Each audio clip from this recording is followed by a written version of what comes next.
Last season, Tony worked 2 lucrative spots, the 9-acre cold cut and the 6-acre blue cut, chasing the fabled gold-rich White Channel pay streak. Now, Tony plans to mine out the half-acre of ground that lies between the 2 cuts. Then, extend outward into the hill in search of more White Channel pay, mining a total of 18 acres of ground, creating one giant super pit. We have all the equipment in here, 10 trucks, 3 excavators loading, 2 D11s. We're taking a bit of a chance this year. Don't quite have everything drilled as much as I wanted. So we'll see if I screw up somewhere. I mean, I've been right a couple of times before, but I've been wrong a couple of times too.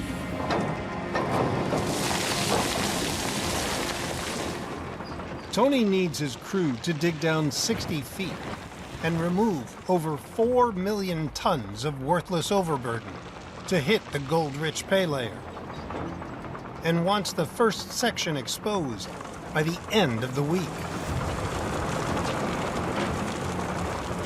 Everything in the cut's gonna be frozen all the way down the further in the hill we go, which is a big nuisance because you have to spend a lot of money ripping it so you can let it thaw.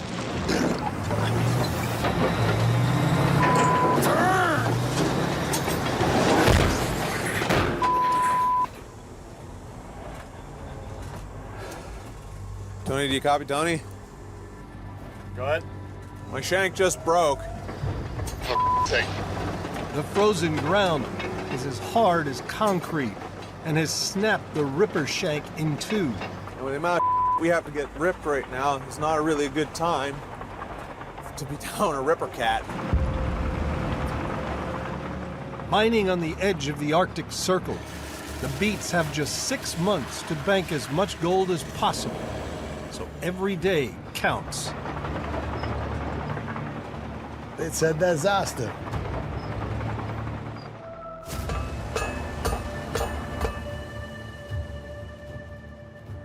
We're gonna change the ripper shank this morning. Yeah, she's...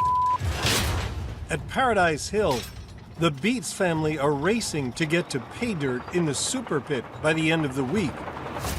But they're down a D11 dozer with a busted ripper shank. Lay it in there, Mike. This is the kind of we need Kevin for. There you go. After a 3-day wait, the replacement 1.3-ton shank has finally arrived.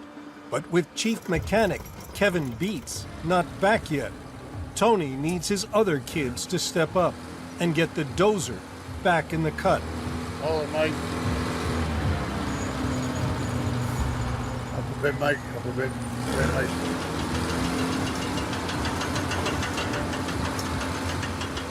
Okay, you get out of the way. Good. Okay, hold it, Mike. Okay, Monica, tilt your ripper table flat. Good. Good, hold it right there, Mike. See if you pull it up good. Let it down together. Okay, hold it there. Let's go have a look. Can you push that pin? Push the pin in, please. Adjust the pin puller. Can you pull it even? No, I don't know why it's not doing it. That f***er's in there. Solid. The pin is stuck. Okay, crowbar. Go to another crowbar. They're still all fairly new, so there isn't that much room down there. Even in the shank itself, everything is tight, so it doesn't perfectly line up. Well, then she ain't gonna go. The D11 dozer's ripper arm has a hydraulic pull-push mechanism that inserts a pin through one of the 3 holes in the shank, locking the shank in place. But the hydraulic system doesn't have enough power to push it in. Tony's simple solution? Remove the pin by hand, make sure the holes are lined up, and hammer the pin in until the hydraulics are able to lock it in place. Here, give me the hammer. And you can hold that because I've had people smash my fingers too often.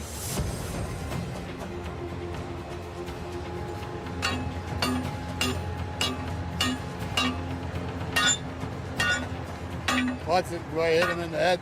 It'll be a complete. That's why I'm stop. swinging the hammer. There. Thank you, gentlemen. Okay, pin out. With your blade up and down a bit to keep the pressure on. Good, hold right there. Nail it. Keep the pressure on that pin. Anything, Mike? It's going, there it's going. You did? Oh, we're done with that. Perfect. Okay. I got a little bit more can go in, but that'll be fine. We can do that as we work Yeah, it. as he works it. Bingo. That was a pain, that mother. Some days everything lines up, and the next day you got to work on it. And it looked like the day actually had the bit of the bit, but she's in. It's all good. There you go. What's up? Well, I have some news for you. You might like this. I just got a call. Oh yeah. We got an amendment to our license. And we're good to go to the Indian River. That's pretty good. That is awesome. I'm christening you Minnie's ATM. 40 miles southeast from Paradise Hill, Tony has over 5,000 acres of prime Yukon real estate on the legendary Indian River. Let's put some dirt in this thing. Let's make it happening.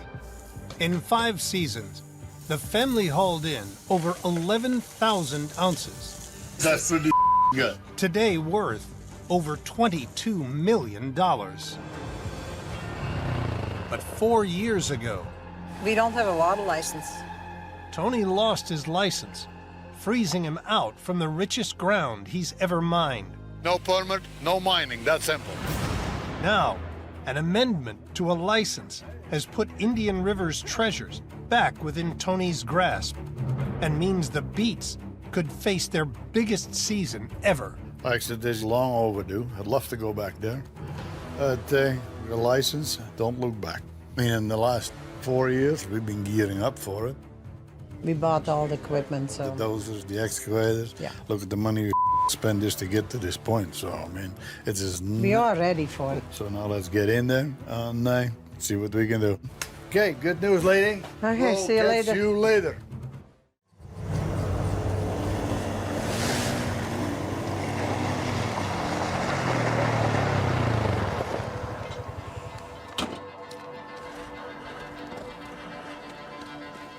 Yeah, this is Rick Ness. Yeah, I think you got something of mine. Listen, I know that you took my 10-inch suction line, all right? No, no. Hey, listen, you listen. After asking around, Rick Ness has discovered a neighboring miner stole his only suction line that feeds vital water to his wash plant. Without it, Rick has no hope of getting on the gold. All right? You took something that belongs to me, and I want it back. This.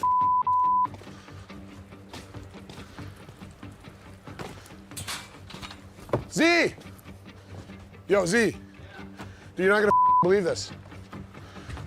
I found a suction line. Where? Some on the other side of the mountain took it. I went and talked to Kyle. You remember Kyle? He worked for me last. And, he says this guy was poking around looking for a 10-inch suction line, and he saw him. They saw him on site. He just took it? Yeah, he just took it. I tell you what, dude, I not a whole lot gets me going, but a thief, man. Hey, I'm gonna go get it.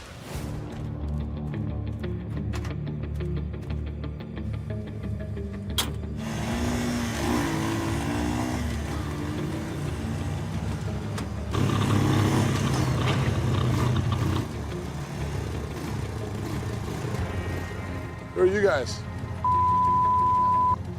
Are you kidding me? I'll turn around, you can follow me down there. Knew he wouldn't show. Sent some idiots to bring it here for him and knew it.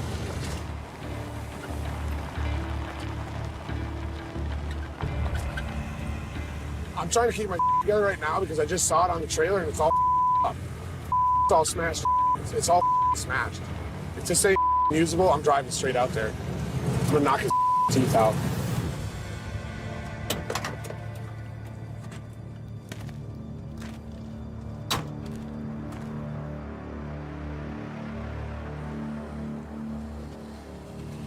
Are you kidding me? This is ridiculous. It's destroyed. Oh, it's destroyed. Not wouldn't come out here himself. He just sent 2 monkeys to drop off. It's up. Basket smashed. The hose is crushed flat, and they got duct tape over it.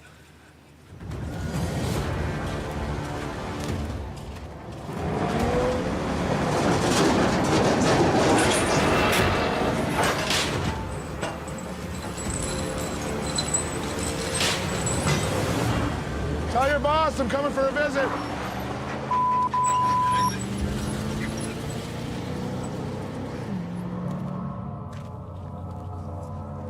Look at this. That's what they return. Shaking, man. What a joke. Why even send this back? I don't give a I say we go up there right now. Get a new one. I know, but it's honestly, let's think for a sec. He owes us. Yeah, I know. That honestly, that can wait. What is the safer, quicker, keep us out of jail option right now? I'm not letting it go with this guy. I'm not saying you should. I'm just saying, for now, let's get the safest, quickest option to get us up and running. We can deal with that later. Listen, since you know what's going on around here and what needs to be done, why don't you just stay here? Hopefully someone around here has something we can borrow. I guess that's, yeah. Another reason why you're here. A smarter idea. Voice of season. All right. I can stay here and try to cool down. All right. Thanks, bud. All right. You know what? I need to cool down. I got plenty to do here. I go deal with this jack wagon later.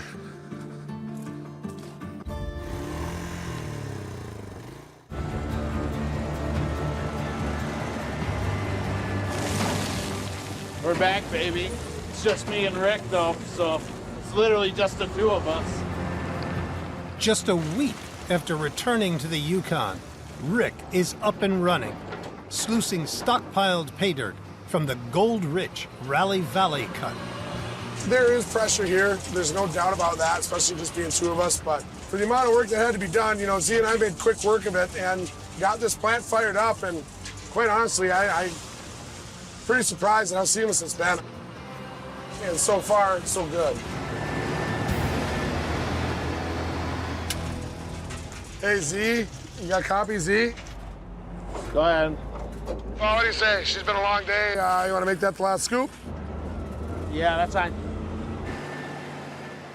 We don't got a whole lot of time running, but we ran a fair amount of dirt through it. And I'm just excited to see gold in the box. It's been too long. I need to see it.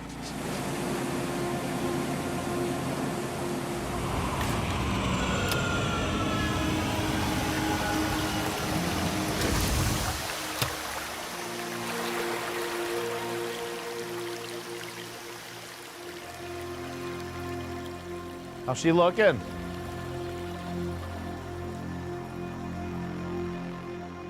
It's really tough to see in this box.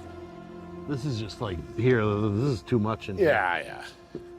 Even I know that, and I'm an idiot. I hope they heard this thing shaking up and down the valley, though.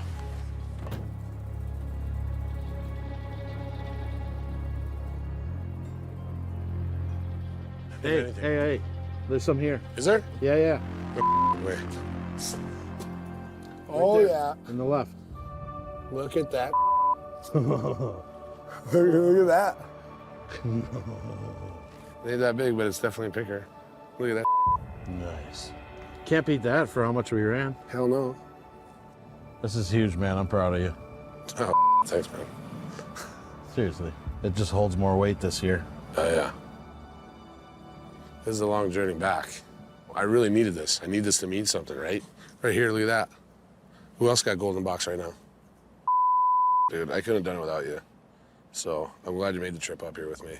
Yeah, anything for you. You've done plenty of for me in the past, so it was a no-brainer. Easy decision. Well, that's what we do, right? We got each other's backs. Yeah. I'll always have it, man. Me too. I appreciate that. You big jerk. Oh, stop it. Why are you getting on my one feeling? All right, thanks, pal. This is good stuff. You know what? This first one, you know, I want you to take that home. That's yours. Oh. It ain't much, but you deserve it. No. That's all you get, too. It means a hell of a lot just to get started like this. And you know, I couldn't have done this without Z, and you know, it's emotional for me at the moment, just from what I did, what I had to do to get back here. This is just the start.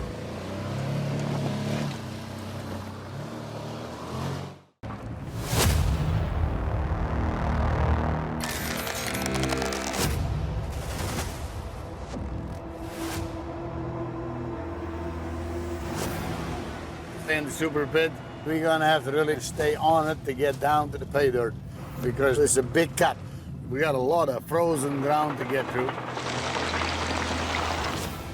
And the trommel is still so we're not anywhere near sluicing yet. 2 weeks into the season, King of the Klondike, Tony Beets, has already spent over $1 million stripping overburden at Paradise Hill, and still isn't on the gold. However, we got a partial license to go mine in the Indian River. We have most of the ground stripped. For a month, you pick up $1 million or $2, $3. Bingo, done. Tony's lifeline of an amended water license allows him to return to his Indian River claims. But it would mean moving his whole operation. He must now decide whether to stay at the hill or pivot to Indian. So I want to take a chopper, fly over so you can see everything, and then land there, stomp around, go have a look. We got a helicopter coming. It's always good to head out to the Indian. I love it out there. It's beautiful, and it'll be nice to see what it looks like. I mean, it's been a few years since we've been out there, so hopefully all of our is still out there. Does anybody have a knife?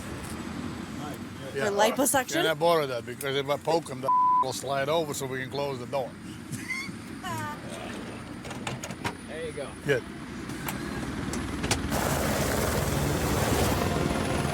"40 miles south of Paradise Hill, Tony's Indian River claim has over 8 miles of pre-stripped gold-rich ground. Well, here's the dreads. 8 years ago, Let's put some dirt in this thing. Let's make it happening. Tony resurrected an old dredge to mine one of the most lucrative valleys in the history of the Yukon. Tony's pretty obsessed with dredges because, I mean, they work. Doubling down on the gold-rich ground, Tony added a second wash plant, a shaker deck. Whoa. You need a hand with that? 200. In just 2 seasons, You gonna get over 5 or what? Oh, I think we will. his operation pulled in a massive $10 million of gold. Anyway, holy. Now, he finally has the chance to return.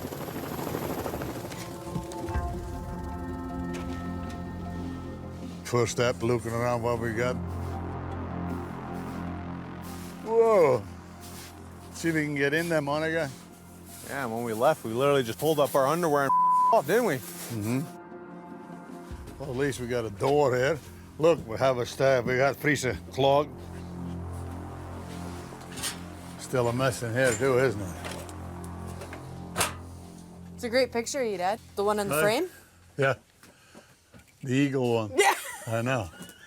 We kind of did pick up and right off that time, didn't we?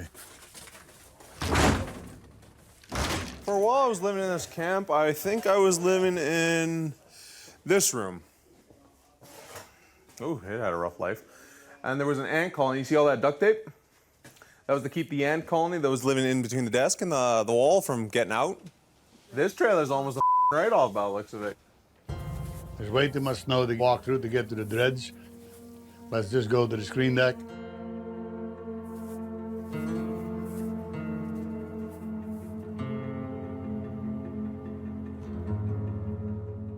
We have to build a couple of those, huh? Fix them chutes. Because they were leaking, remember? The chutes? Yeah, and them little ones. Yeah. We got a hell of a lot of work here before we can get running. Because there's things that we never did fix. But I tell you one thing, we know the gold is there, and if we hit it hard enough, it'll pay off. Here, we're gonna be trying to get lost loosened on here as soon as we can. So now the decision is what the we're gonna do. For the Indian or the hill? After scouting his Indian River claim, Tony is facing a dilemma. Gamble on a move to the Indian, or stick to the super pit on Paradise Hill. On the hill, everything has got to be ripped. I mean, not only that we got to rip the black muck, then we got 40, 50 feet of pea gravel that we got to rip. I don't know about you, but I have nightmares of mud like this. As temperatures rise, the winter snow and ice flood the cut, creating a thick black mud stew. It's sticky, it's everywhere, and it takes forever to dry. It makes working on the hill.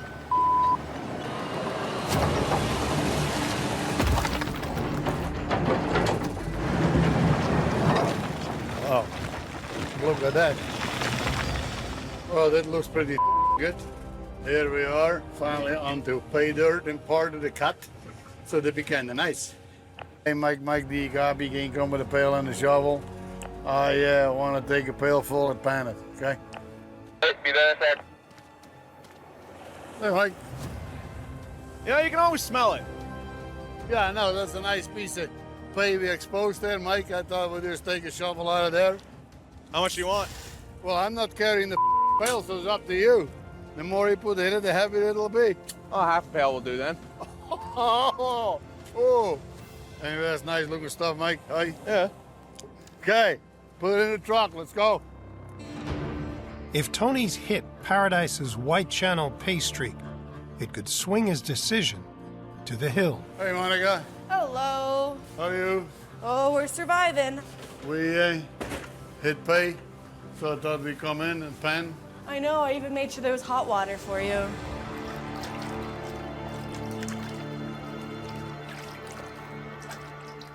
You even remember how to do that? Oh, I would think so. Anyway, let's see what treasures it'll hold.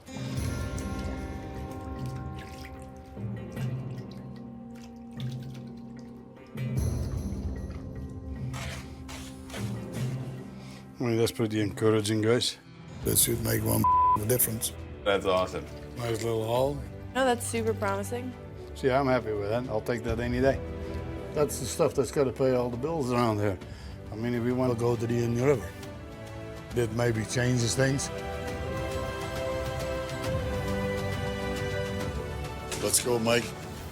We got some thinking to do. You know, I've been working on equipment for a long time in the Yukon, and this is one of those things that you hate to see is your machinery about as far away from you as it can be, and then it breaks down. Halfway through Parker's stripping blitz in the money pit, the lead D11 dozer has gone down in the worst possible location. Now I'm having to use a dozer just to be able to gain access out here. Obviously, we're not driving our service trucks back here to work on this thing. Morning, Mitch. Wow, you weren't kidding, huh? You see it from there already? Oh, yeah. It's just... Man, that's pretty wild for that thing to pop like that. Yes. Yeah, broke the eye right off the end of it. Yeah, it broke right off. Well, I gotta figure out how we're gonna get this thing out of here. Right now, we're just looking at our D11T here, and we broke the barrel off the end of the ripper cylinder. So we gotta get it swapped out here. 2 cylinders power the Ripper up and down. But one has broken clean off and must be replaced, leaving the blade stuck deep in the mud, paralyzing the dozer. So it's good to see my usual good timing is in full force. Oh, yeah? Heckin' what happened? Just broke the end of the rod right off. We need to try and get the ripper out of the ground, but we're only using half of the power that we normally have here. I can probably just come in here sideways and push some of this out of the way and then get underneath it. Okay.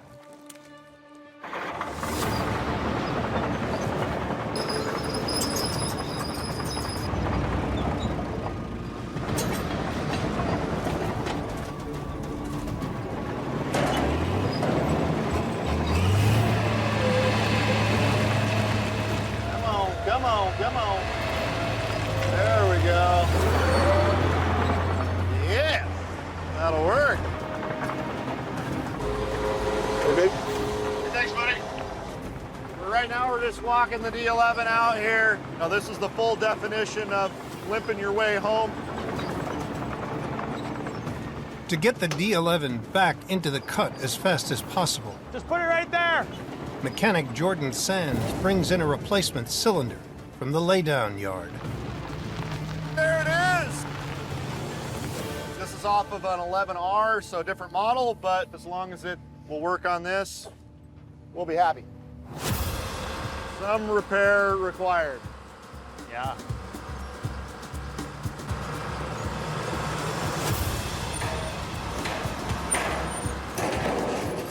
Beautiful. It's looking good.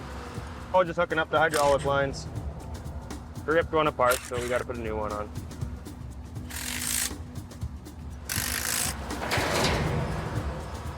You know, we're taking this part off a dozer that's been sitting parked for who knows how long, so no guarantees this is going to work, but we're going to cross our fingers here and hope it does.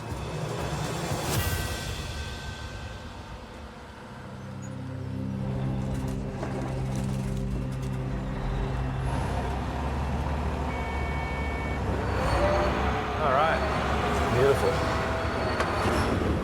Yeah, it's working. Now the D11 is back in action. Just really fortunate we had a part to put on it, so it could have been a lot worse, but it's fixed and ready to go. Last guy back is buying the beer. Okay, well, I guess I'm broke then. After 5 hours of downtime, the D11 is ready to get back to work.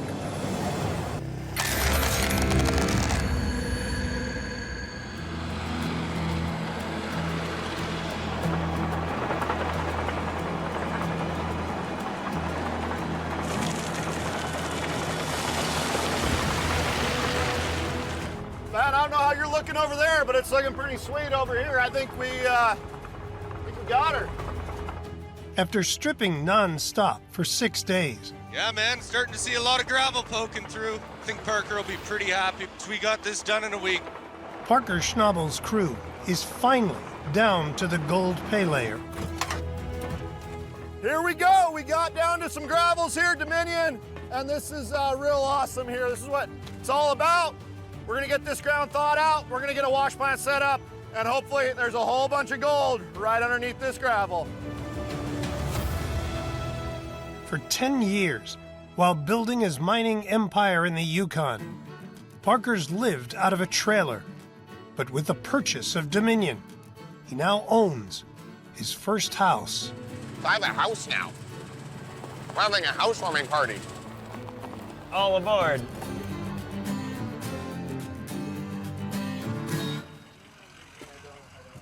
So, the back of the bus is going to be the roughest ride. So, if you're in the back, you're going to want to hold on.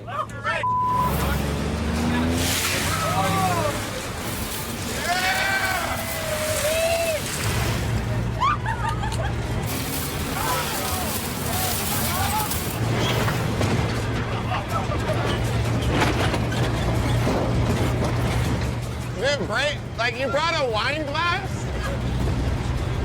Think about the children. Oh, yeah, you got it,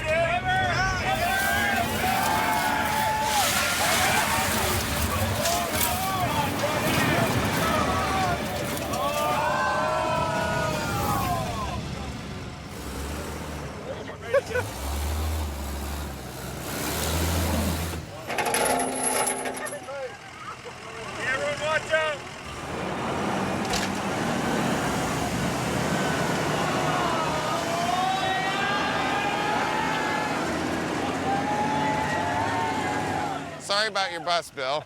It's your bus now, brother. Unfortunately.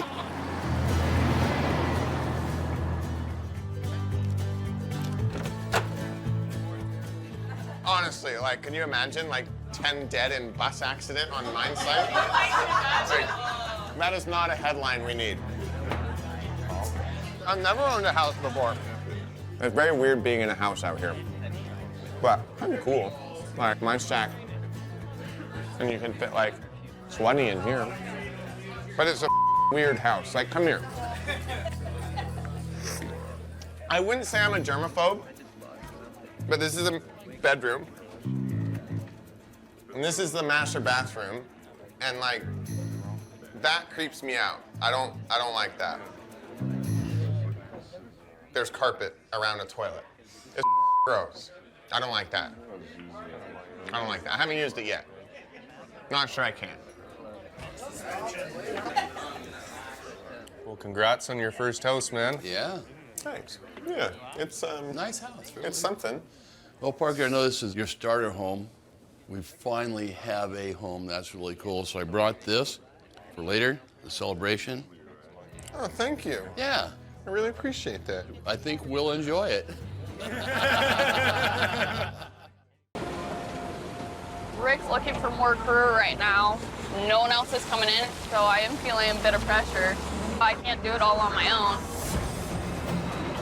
With Z gone, Rick's down to just one other crew member, gold mining greenhorn, Morgan Lauren. It's so hot. Morgan's operating an old rented loader. So it'll be really nice when we finally get some newer equipment, if we can get any out here. You know, this works, but I mean, there's no front cab. I've eaten dirt this whole time. The tires are just picking dirt back up in my face.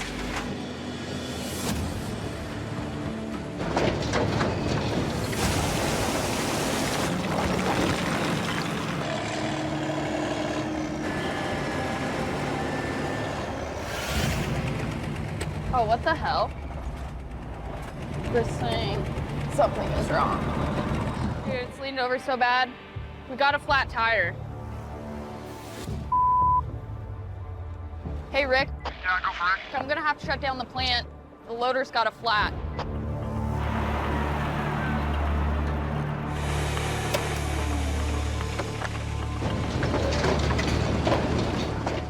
Well, that's it. Blue tire on the loader, just now. I gotta figure something out. It is, gotta find a tire, find a loader, find something.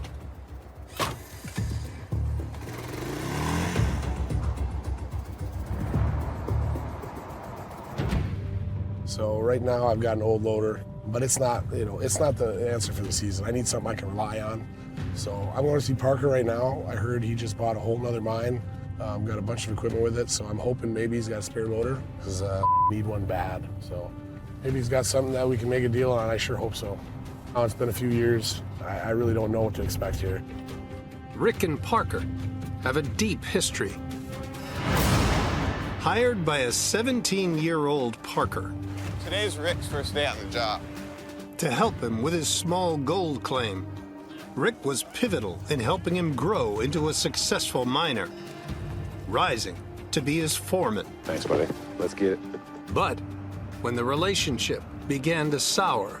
You're acting like a toddler, Rick. You are making an enemy out of me. It's not what I intended. Parker, man. I'm just sick of it. Rick left to be his own boss. Yeah, I'm going out mining on my own. I've got an opportunity, and I am going to take it. Jeez. And the two haven't spoken in 2 years. I mean, Parker and I've got a lot of history. Yeah, some of it isn't so great, but, I'm looking forward to seeing him. I hope he feels the same way. We're just going to find out.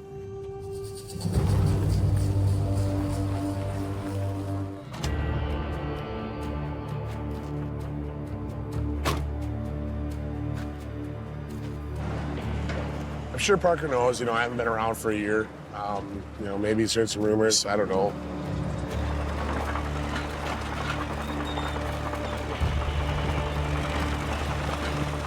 Oh boy, here we go.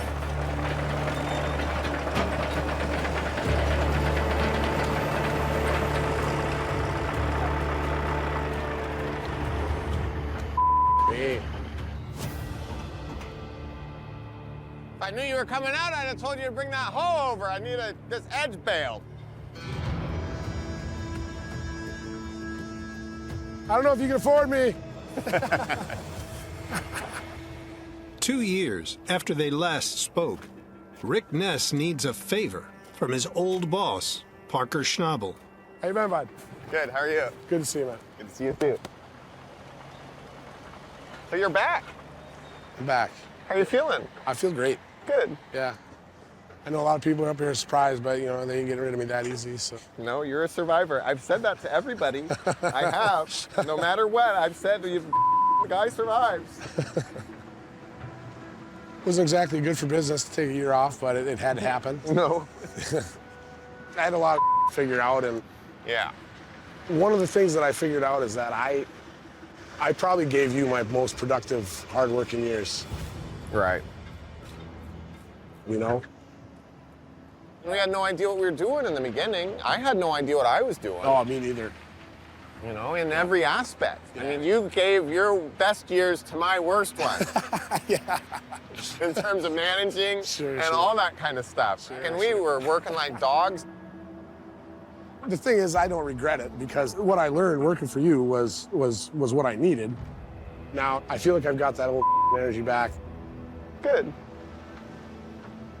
Are you out here just for a hello, or do you need anything? Anything I can help with? Oh, no, I came out here for a hello, but yeah, of course I need something too. I always need something, Parker. No, specifically, you know, obviously it's great to see you. Well, I really need a loader. Right. Yeah, I think we inherited a few things here. Let's go have a look at them. Cool, man. Yeah. No worries.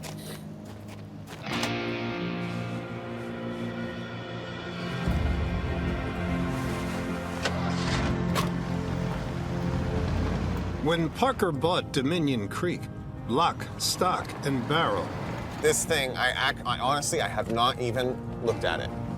it came with $2 million worth of equipment. It's definitely nothing special. Can I start it? Yeah. Sounds good. That's exactly what I need. I think we'll have to try and wheel a deal on this. I don't know what you're thinking. Oh, it's not gonna be a wheeling deal. I hate talking money, especially talking with friends about it. Why, just use it. We'll work it out in the fall. Sure. You know, you hit the mother load, I'll expect a few ounces of gold rent. But no, if it helps you out, take it and just get back on your feet, man. Like, that's the biggest thing that you need to do. I appreciate the hell out of that, Parker. I know we've had our differences, but I won't leave you in the lurch. But I do want to see you get back on your feet and make this work. I appreciate that. And this is a pretty small gesture, but it's better than a get the out my yard. No, Parker, I honestly, God, I appreciate the hell out of it. No worries. That's a hell of a deal. Come pick it up sometime, hopefully when the roads are a bit better, or you can trailer it out of here, but nobody will haul right now anyway, will they? Yeah, I don't think so. I mean, those roads are terrible. Yeah. But anyways, it's really good to see you, man. Yeah, it is you too. Honestly, God. It's a bit of a surprise to see Rick. We have a lot of history. The one thing that really bugs me, though, is for him to say, I gave you my best years. Basically, that his best years are behind him. That, to me, is crazy. I'm like, you're 42, and you're talking like you're 90. Business is tough enough when you're in a really good headspace and in a decent place in your life. I hope he gets doing better. 28-year-old Parker Schnabel has bet nearly everything he has, $15 million, on buying a massive new claim at Dominion Creek. If it delivers, it'll pay out an 80,000-ounce, $160 million jackpot. To get on the gold quickly, he's opening a cut already started by the previous owner. It's a dangerous one, because we had to finish what Dean had started and not let that turn into a massive mess, because if you just stop in the middle of mud, you're screwed. And the weather's starting to turn, and we're way behind, and that's a lot of mud to move. Parker made a huge commitment here, buying this ground at Dominion Creek, which is awesome. This is what we needed. It's very exciting, but it's also very stressful because right now, I would not want to be Parker's checkbook. It's taking a beating. Parker's operating on a razor's edge. To make the deal work, he needs 5,000 ounces this year. But to do it, he's spending a ton of money and risks going broke before he can bring in any gold. What's happening, man? I'm stressed out. I bet. I'm stressed out. It's a lot of money going out. We're spending a day here more than I spent the entire first season mining at Big Nugget with my grandpa. That's insane. And this cut could break us if we don't get it done. So that's a little scary. We are way behind on our stripping. The only hope is by throwing everything we've got at this. We'll be here till November, just moving mud if we're not careful. Gotcha. My goal is to keep the 211s ripping 24/7, right? Like having 2 hose loading as many trucks as we can keep running is going to be the fastest way to catch us up. I think 3 days might catch us on, right? Well, yeah, as long as the trucks can motor on this stuff. Well, let's take a stab at this. I don't know if it's going to work or not. We'll give it a try, man. All right. Don't forget your radio. Yeah. Thanks, man. Yep. The claim is half the size of Manhattan. Parker's first move at Dominion is to mine the 40-acre money pit, which could deliver 3,000 ounces. The entire area needs to be stripped down to the pay layer to thaw. In the first week, they've gotten through 4.5 acres, but Parker wants to double the pace and get through the same amount in just 3 days. Parker's wanting to get through some more ground faster, and in order to do that, we're taking the trucks right down to where the caps are ripping. You rip that ground up, and then you start driving on top of it. It can be punishment on these trucks. If it works, it's going to be awesome, but if it doesn't, we're going to have a lot of broken trucks. So at the moment we have quite a bit opened up, but now when the weather starts warming, we're going to have to tighten things up a little bit. Veteran miner Damian Brown begins ripping the next 4 acres of overburden in a D10 dozer. Parker has given us 3 days now to get down the gravels. It's just pretty chaotic around here these days, but we're getting down. Driving around up here, like you can see that the mud is covering just frost, right? In his first year working for Parker, Caden Putvin, in the 750 excavator, loads the waste dirt into trucks. They're just sliding around, spinning all the tires all the time. Can't really get any traction. Woo, sliding. Yeah, it's getting a little harder for you guys to drive around. Another Schnabel rookie, Jacob McClure, trucks the overburden out of the cut to a waste site. Yeah, I don't know if we're gonna have enough time to move it all before it melts.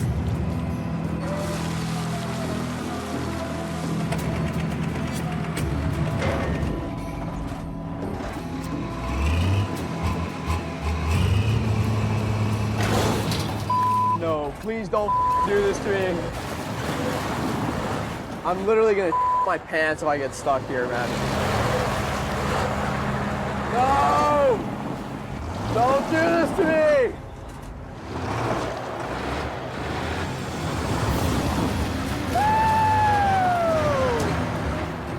Thought I heard a weird sound. Because I can hear, yeah, something. Jacob, your skid plate. Jacob! There might be something wrong. I thought I heard a weird sound, so I'm gonna have to get out and see what's going on.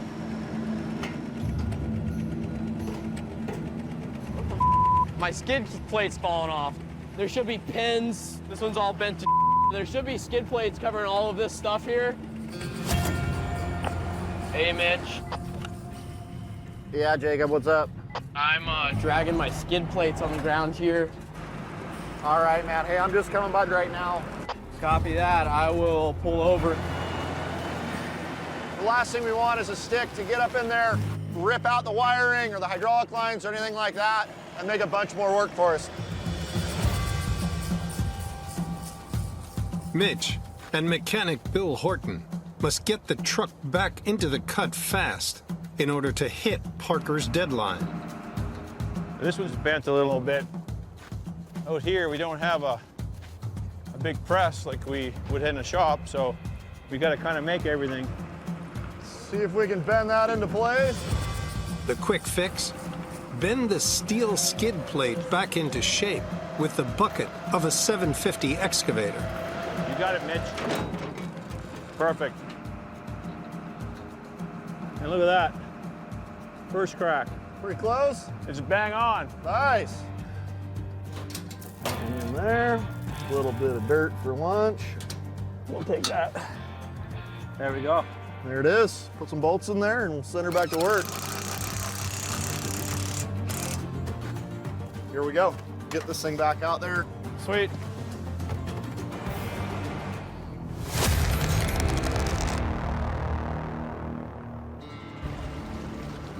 We have nothing coming in, everything going out. We're going broke. We need to get a cash flow going. Anything could help right now. At Dominion Creek, with Parker hemorrhaging money, gold recovery expert Chris Dumit hatches a plan to bring in the claim's first gold. So in the process of cleaning up the Dominion Creek gold room, I found this. There's gold in the fine tailings. Tailings are waste dirt left over after the gold is separated and are dumped outside the gold room.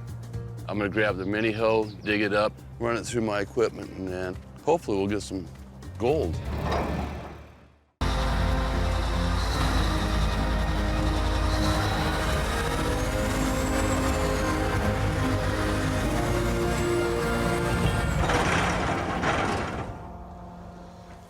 Something wrong. The damn thing stopped moving. No power to the wheels. I just hope it's not the transmission. Oh, universal joint, let go. The joint that holds the drive shaft has shorn off. If Buzz can't fix it, he'll be out of a job. I just finished fixing this thing. Now I gotta fix it again. That drive shaft is not connected to the transmission, which means it's not connected to the rear end. It won't move, so we'll have to fix that. Need to put it back together. If we get the parts, hopefully we do. To tackle the two-man job, Have a look and see what we can find. Buzz has called in help from the camp's cook. These are busted U-bolts. They hold the drive shaft in, which takes the power from the motor to the tires, and so we got no power to the tires right now.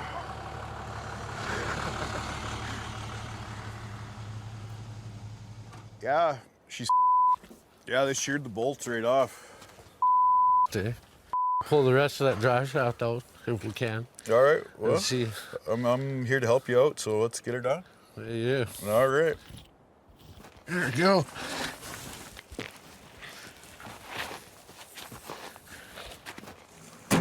Sheared the bolts right off inside there.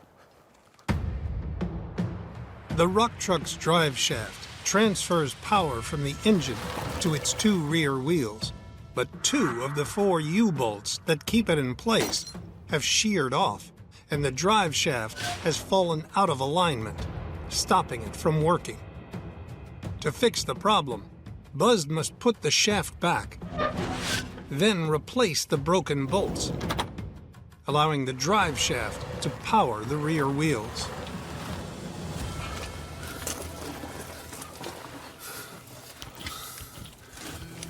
Oh, it looks like now we've got one that's wrong bolt in the wrong hole, so it's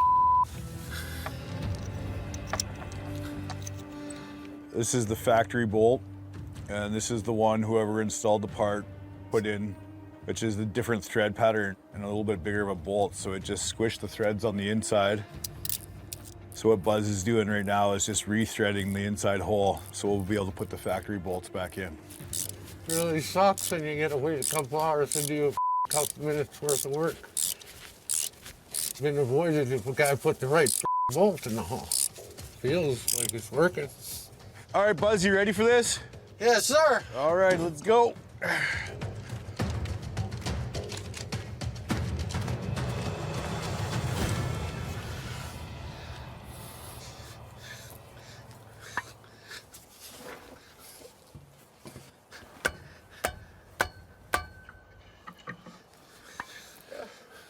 Yeah, we're just tightening up the bolts, and then we're going to torque them down, and we should be done. Hopefully.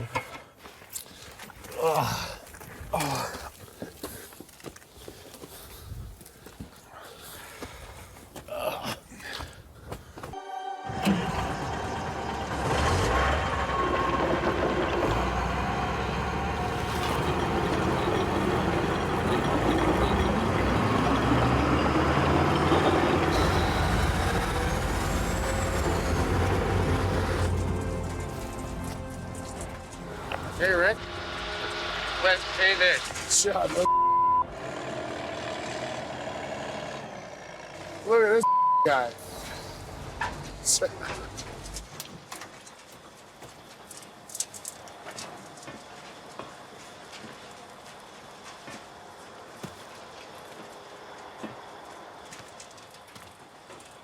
She's a runner. Yeah. What was wrong with it? Lots. I don't want to know. Good job, though. Holy man. That's going to help out big time. Yeah. How do you feel about running it now? No problem, man. Dude, get back in that thing. I'll load you up. Awesome. You know, that was the first thing I asked him to do. You nailed it. Oh, we just finished the last of the stockpile. Rock truck up and running, Buzz can start hauling pay dirt, keeping Rick on the gold. He can obviously run all the equipment out here. You know, he's thinking on his feet. He's looking ahead. He's able to solve problems. It sounds like the kind of guy I'd like to have on my team. So I'm going to give him a shot.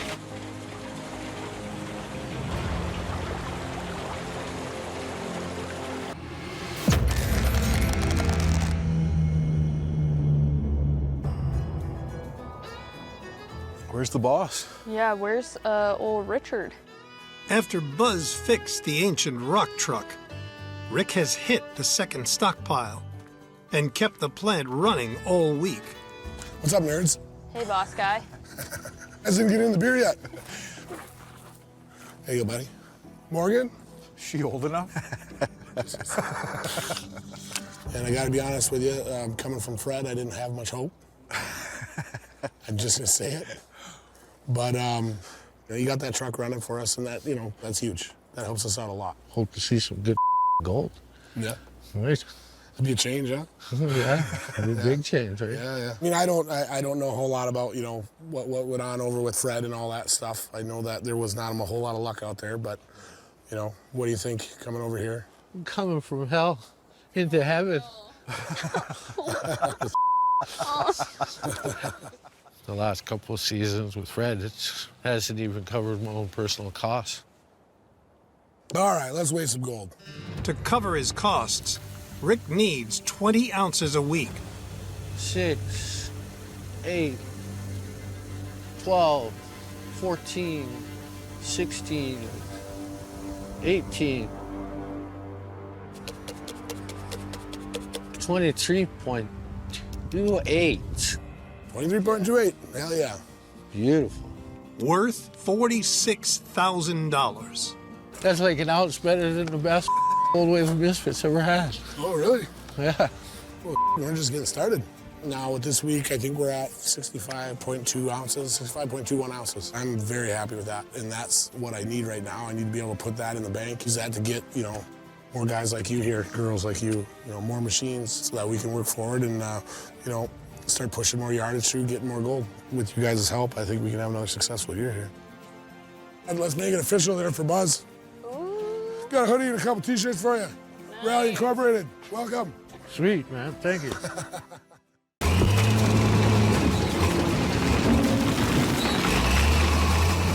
Did you get it? Like a sleigh ride.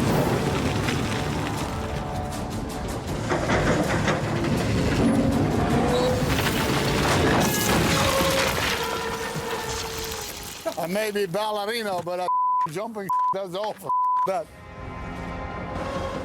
Walking back, Mike. I know, but once I start walking back, it's gonna jerk. Throw your bucket in a hair. Keep it on. Mike, back up there, keep it on. I'm surfing.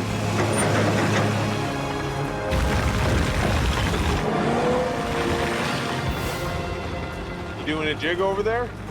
Back it up, go.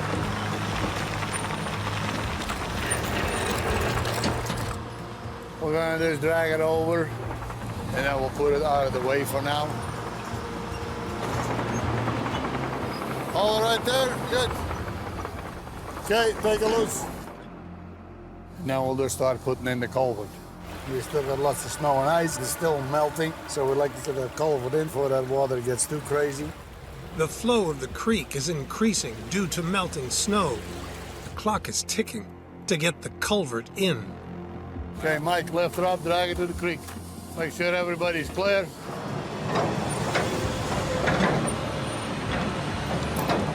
Hold it, Mike. Throw your bucket.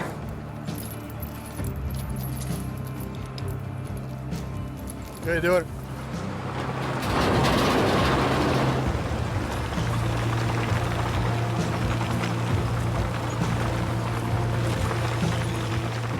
Good. Mike.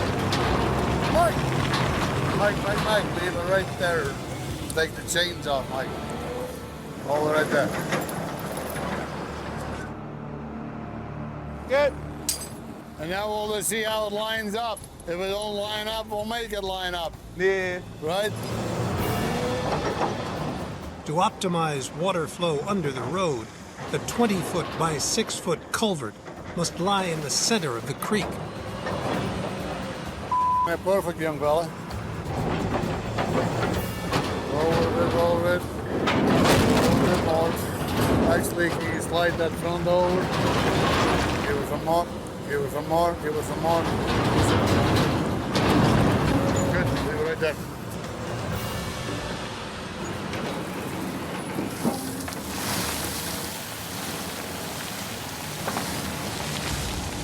Now what we're gonna do is we're gonna put a bank up there and just fill it in, come in flat, then go straight over top. Should be good.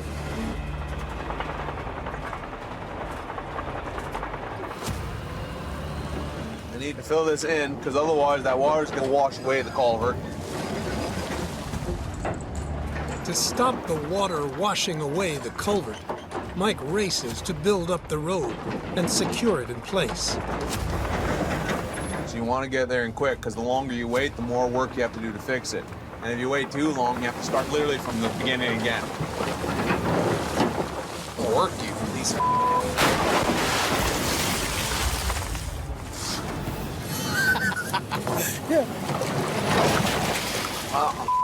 Drenched. What Mike is gonna do now, he's gonna pull a pad down, then the trucks come through forward, and then they start dumping here, make it quicker for him.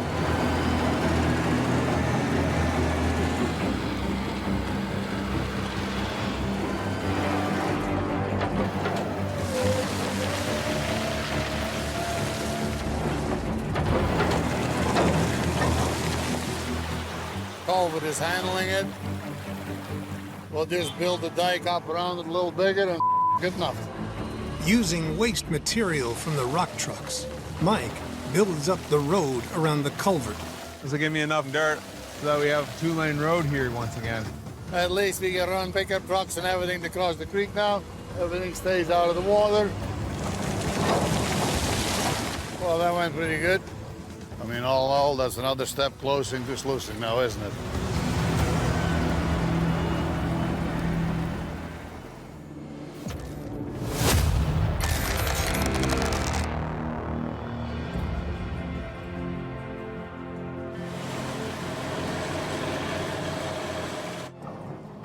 Nice. Finally, we're back in the Indian River.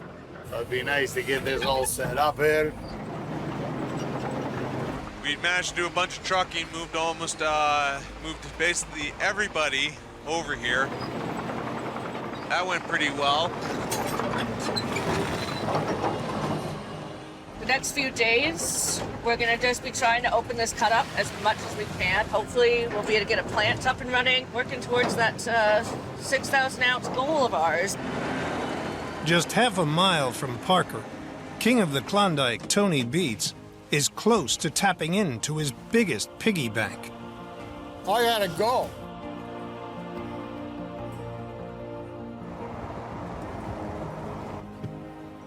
Well, look where the cat drug in.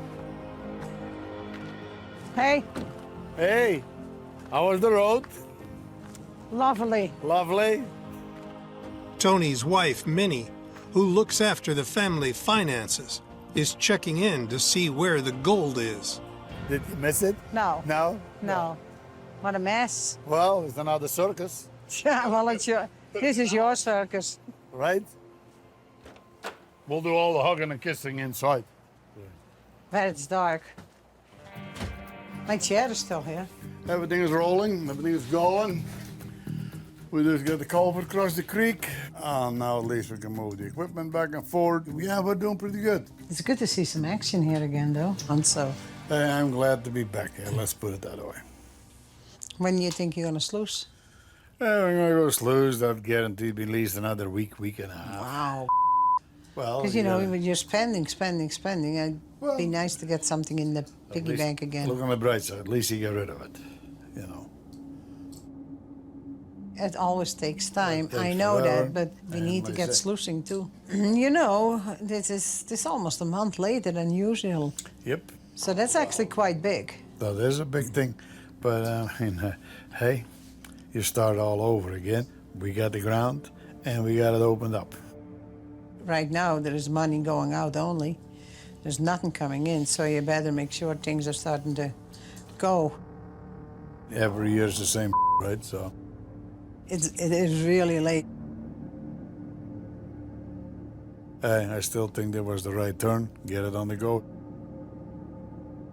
Anyway, you have paychecks to make, I guess. Yeah, I guess So it's I'll leave you. payday. I'll leave you alone, and I'll nicely get the out of here. How's that? Well, you should oversee things so things get moving along. I can see it from over here. No, you should be out in the field. That works better. Catch you later, girl. Okay. I gotta go. 4 years ago, Tony stripped one of his prized cuts near his dredge. It has since flooded with water, stopping him from getting to the pay layer below. Tony's plan for fast gold: pump over 1 million gallons of water out of the flooded cut through a new 100-foot-long pipe into the neighboring pond where the dredge sits. Once drained, he'll remove the final foot of overburden to expose the gold-rich pay layer he left behind. See, now this is one of those times where it'd be nice to have Kevin out here. I've been around and watched other people do it, but this is the first time I've ever done it. First, Tony's youngest son, Mike, must fuse together 5 sections of 20-foot-long polycarbonate pipe. When the pipes are fused together, you can use and abuse them because they're pretty tough. Like we accidentally ran over one with a D6, didn't too fall.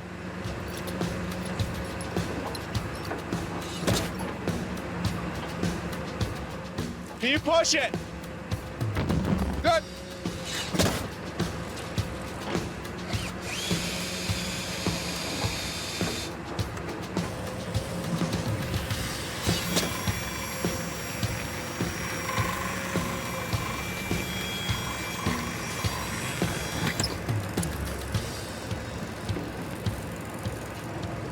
No, here, come here, come here.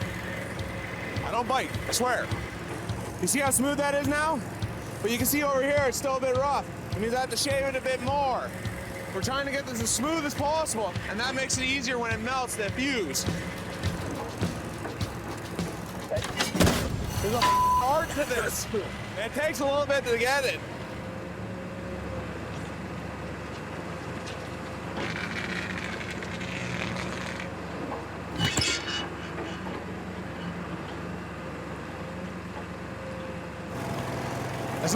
cutting on the one side.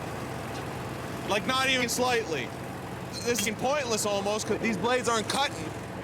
A rough edge of the pipe is stopping the Fusion machine's blade from making a clean cut.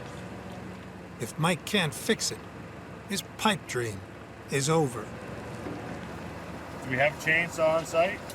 Because it could be the well.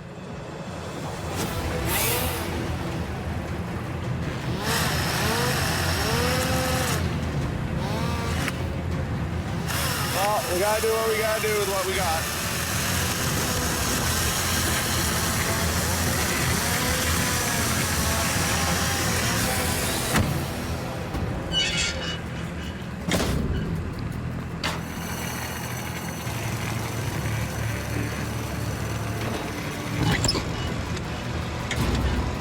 Now the pipe has a flush cut. The 400-degree Fahrenheit heating plate is inserted. We're melting the ends. After that, we can, we'll pull that out, and we'll fuse them together. You see in there, right next to the hot pad? You see how it's starting to roll? That's the heat. Anyway, moment of truth, I think. Let's see if we fire it up. Let's see what it'll do.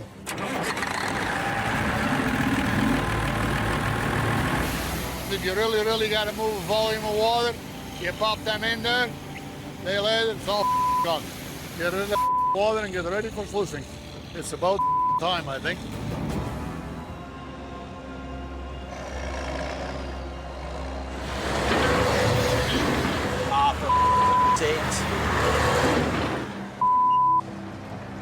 Hey, can you come give me a pull? I got her stuck.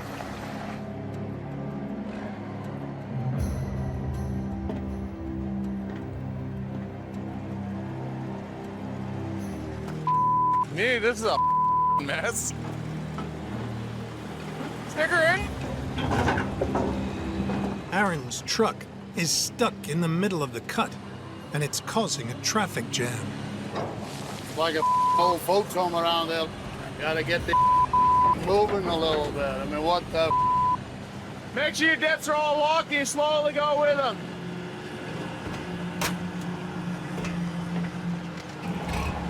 First dropper in. You know that thing underneath your right foot, they call it the throttle. Step on the thing.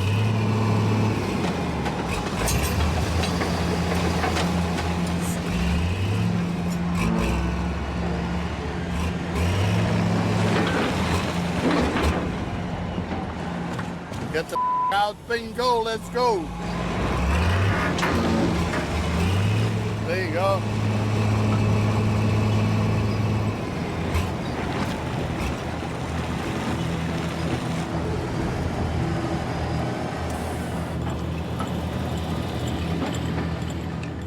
You're all good to go. The first one here in the Indian this year to get stuck. I kind of assumed that I wasn't going to be the first one, but apparently I was, and I'm not too upset about it. I won't be the last for sure this season. Anyway, we'll get the out of here. Finally hurried this process up a bit. Man, here we are. Late as is already in the season. So let's get it down to pipe and voila. Nearly 6 weeks into the season, the Beats finally hit pay dirt at the Indian River.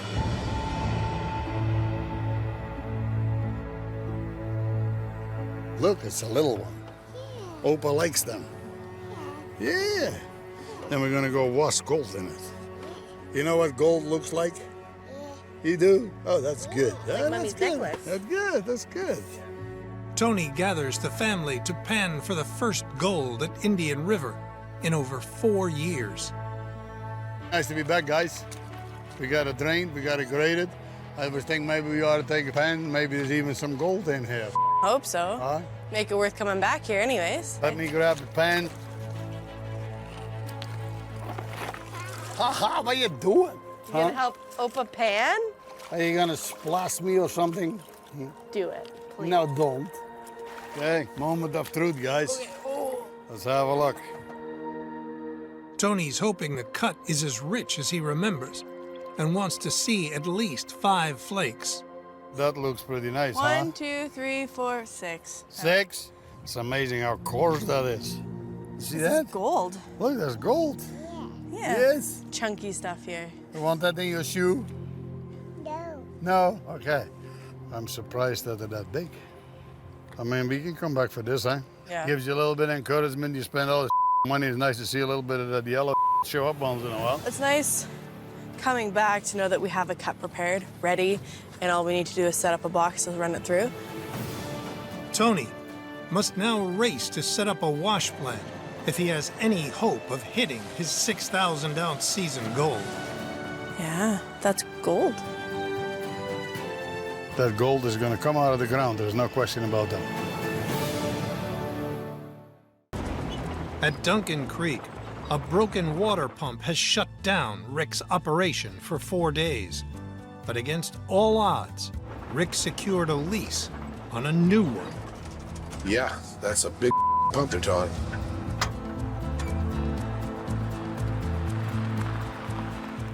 How you doing, guys? How are you? I need a pump. Holy Sean? Yep. Right on, Rick. Nice to meet you. Nice to meet you, man. Devin. Devin, nice to meet you, buddy. So let's look at this thing. What's it hold for fuel? You should about 560 gallons. Right on. I mean, we're just about ready to pop this new one in there. We'll give you a hand. I'll take it. Extra hands? Absolutely. If all goes well, we should just be able to sling it right off the trailer and walk it down there, right? Okay. I got a safety rope on that side, so get someone out of the way. They'll be able to turn it for you. Perfect. I mean, the pump's beautiful, but, you know, the fact that those guys drove it all the way here, and now they're going to stick around, help me get it set up, I mean, how the you ask for more than that? Old pump's out. Now let's get the new one in. We make some gold around here. Hey, Devin, when you get down there, you guide Rick in, eh? Yep.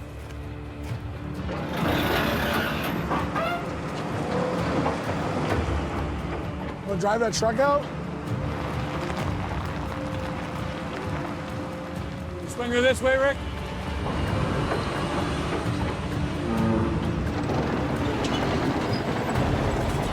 So far, so good, but it's going to take this nice and slow.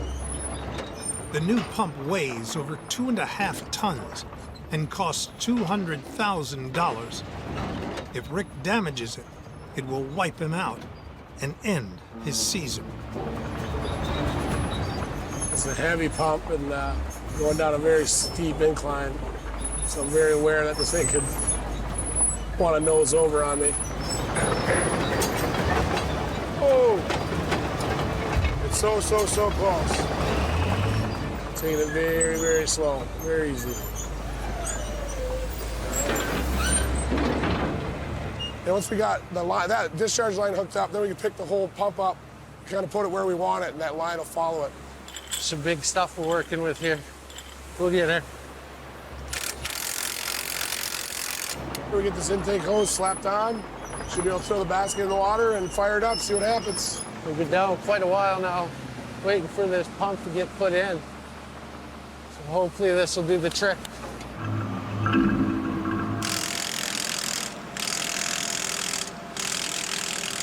Ready to rock and roll?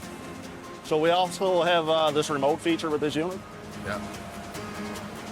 So basically you just press this button and your pump fires up. That's awesome. I can do that from up at the plant. Yeah, just press that button. I'm like a child with a new toy. Oh, that's awesome. Glad it worked out for you. Oh, she works good, buddy. Well, I'm glad we could help you out. That's fantastic. Yeah. We appreciate it. We're back in business. Risky business. Risky business. All right, let's get the hell out of here. We gotta get back to Sluicing though.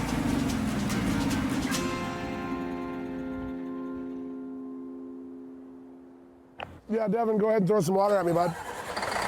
I hear it coming. I hear the water coming. Here we go.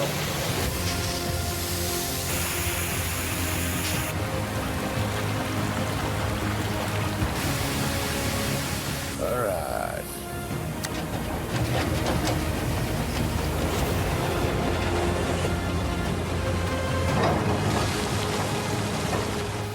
We're back up and running. This is huge. The 3-day shutdown cost Rick nearly $20,000 in lost gold production. But with the leased pump in, he's back on the gold, chasing his 20-ounce weekly goal.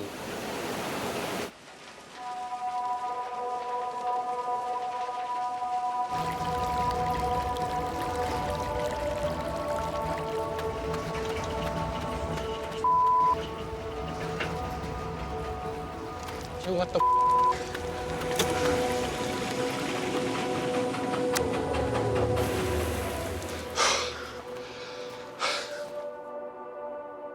The pump died, the water pump. Shut the plant off. This should save a lot of problems. Whew. Rick's brand new pump has stopped working, bringing his operation to a standstill once again.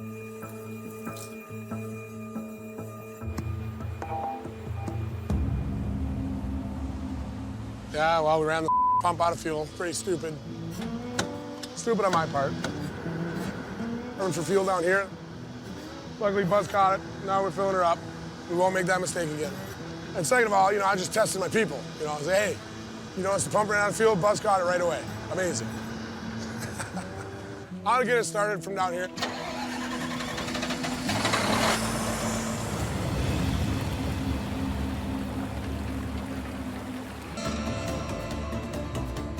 We were down for a little while. You can't run without water. There's, you know, what can you do? Well, hey. So it doesn't look too bad for, you know, the amount of hours that we ran through it this week? Yep. Rick lost 4 days of sluicing after his water pump blew a gasket. Yeah, it ain't much, barely covers the bottom of the pan, but the new pump is a lot of money. You pull that miracle out of your ass rather quickly. I got miracles up there, Buzz. It's pretty impressive. It had to be done. It's a lot more fuel efficient and everything like that. Also fuel efficient, and we forgot to fuel it. By all rights, we should have been down all week, if not longer.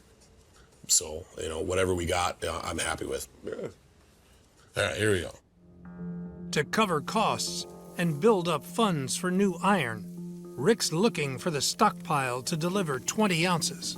3, 4, 6, 7, 9, 11. We're at 12.33. 12.33. Nice. Less than Rick's goal, but enough to keep fighting another day. That's still good, just for a couple days. Just shy of 20 grand. Yep. Wish that pump was just shy of 20 grand. Yeah. But it wasn't. But we could have had no gold. Yeah. We could have had no gold for a couple weeks, if not longer. So. Yeah, that's right. 77 and a half ounces, I think, is what our total is now with that 12.3. Worth $155,000. I think it's great for, I mean, it's been such a small crew. Yeah. It's well over 100 grand of gold. And we're not even running at full capacity, like not even close. And we will be at a certain point, that I promise. Mm-hmm. Guys don't get that in a season. Yeah. Yeah. You know? Yeah. We'll have to up these, obviously, you know, to get to 1,000 ounces. We'll never get there, you know, with 12 ounces at a time. But keep hammering at it, and we'll get a few more people here, some more machines. We'll up the tempo, and more gold will follow, right? Hell yeah. Thanks a lot, guys. Thanks for the week. Strike one. I mean, really, right now we're looking at very little options to move forward. Yeah. I'm gonna have to find something else, or we're getting pretty close to the end here. We're gonna have to do something, figure something out. Yeah. I'm not going down without a fight.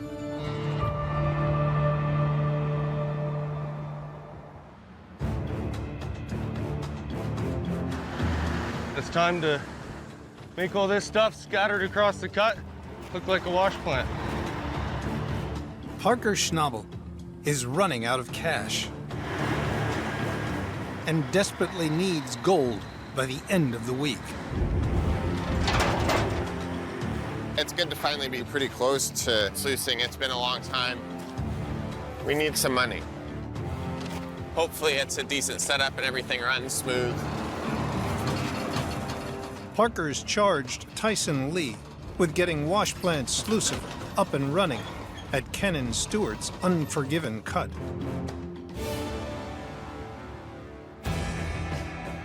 Tyson's crew must drag the monster 150 yards to the top of a 45-foot-high wash plant pad. Swivel it 90 degrees. bring in the hopper feeder and conveyors. Then, fire up for the first run of the season. Finishing moves here, Tyson, then you can drag it. Hey, it's only taken all season. Let's go. Today's a really big day. I'm gonna drag Sluiceburg to her first home of the season. So, we've just gotta focus on getting her up there in one piece. You know, we're starting our incline up to Slucifer's wash plant pad, and it's pretty steep. Using the 750 excavator, Tyson must haul the fully assembled plant up a 25-degree incline to get it onto the pad. Tyson loves putting his wash plants on a big old mountain. We're almost up top. Beautiful. We're up top, we're on the pad. We're coming up on the hardest part here, and that's gonna be spinning the plant. 90 degrees, and so our tailings are going the way we want them to. There isn't much room for error. I'm starting to kind of go down the slope behind me backwards with the plant attached. We're gonna pull the plant straight back, and then I'm gonna spin around and pull it square. Back towards you.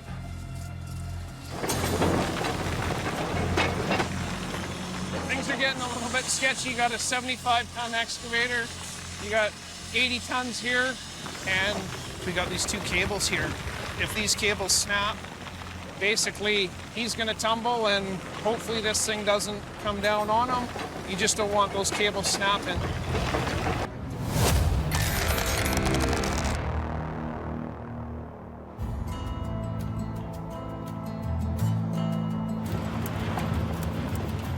After seeing some of the things we've seen since we've been up here, I was really hoping that we would have more clarity. I thought for sure going into El Dorado, I'm like, this is gonna be it.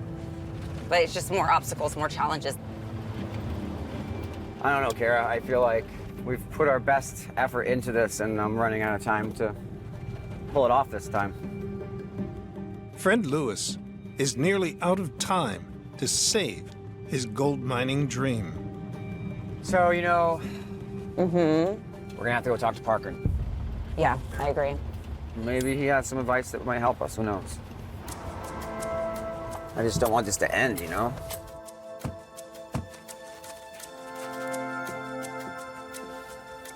Hey, Parker. Fred, how you doing? How's it going, man? Good. Good to see you.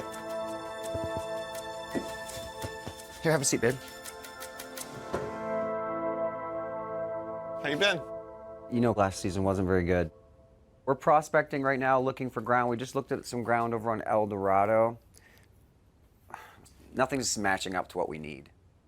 But just, you know, I came to you. You got me into all this. You've taught me so much. You've brought me all over the world. Is that a good or a bad thing now? I just can't bow out before I come and talk to you. Right. Well, I'm sorry that that's the way it went. You know, that's a bummer. Yep. I don't know if you're here asking for ground because it's getting harder and harder out here. So it doesn't really make sense for us to lease ground out. Yep. Anything big we're going to take on, right? Yep. Yeah, I guess I'm more coming here just to kind of see what you think is our best move, honestly. Well, if you can't find economical ground and it's not working, it doesn't make sense to beat your head against the wall, right? No, that's the thing. Gold mining is something I really enjoy. I wouldn't say we're quitting, but we're definitely holding We're gonna off. hit pause. So if you've got a job in like 3 weeks, maybe I'll hit you up. I'm pretty good on a rock truck. Pretty good on an excavator. Do you really want to sit in a dump truck? At this point, I'd think about it.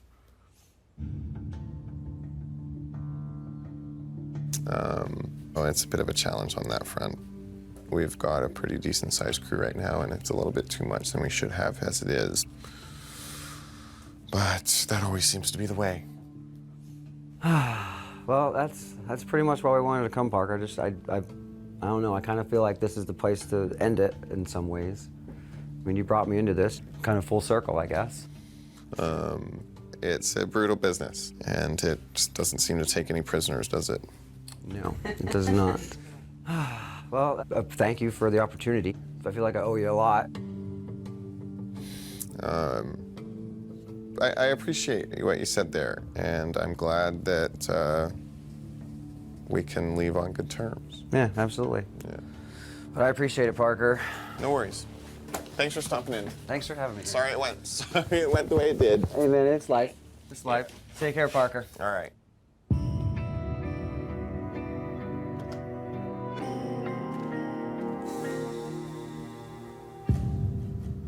I don't like to see somebody fail. Yeah, I mean, it's very tough to walk away from something that you've invested that much time into. But it's just a bit awkward for me. Like, he asked for a job.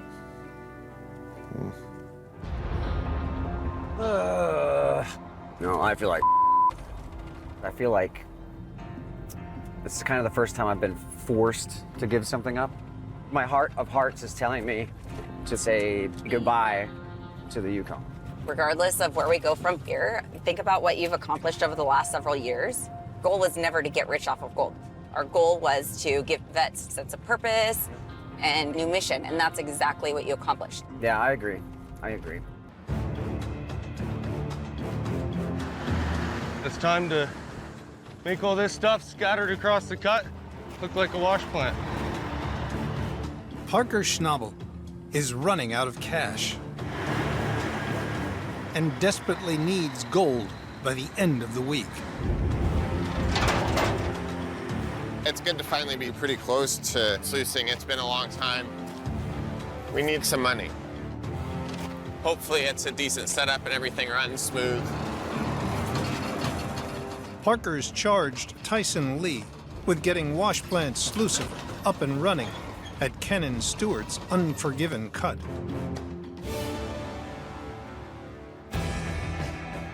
Tyson's crew must drag the monster 150 yards to the top of a 45-foot-high wash plant pad, swivel it 90 degrees,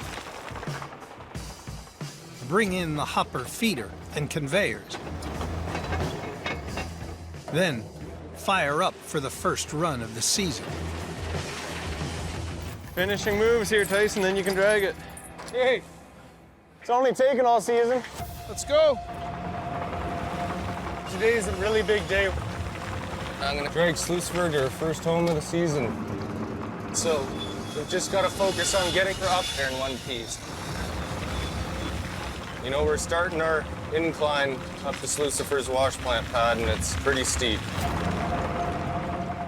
Using the 750 excavator, Tyson must haul the fully assembled plant up a 25-degree incline to get it onto the pad. Tyson loves putting his wash plants on a big old mountain. We're almost up top. Beautiful. We're up top, we're on the pad. We're coming up on the hardest part here, and that's gonna be spinning the plant. 90 degrees, and so our tailings are going the way we want them to. There isn't much room for error. I'm starting to kind of go down the slope behind me backwards with the plant attached. We're gonna pull the plant straight back, and then I'm gonna spin around and pull it square. Back towards you.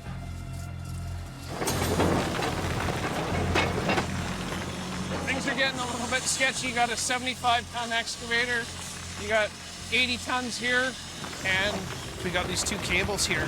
If these cables snap, basically he's gonna tumble, and hopefully this thing doesn't come down on him. You just don't want those cables snapping. Someone keeping their eyes up there? Whoa, whoa, whoa, whoa! What's the angles?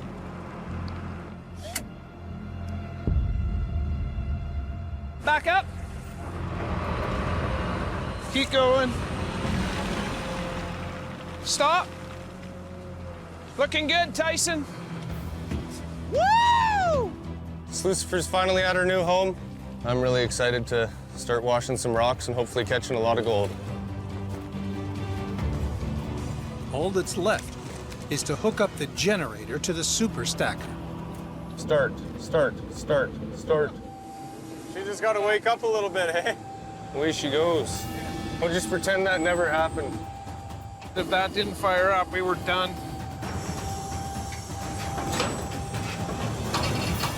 I have the plant set to max capacity here, and it's time we play some serious catch-up. Here we go.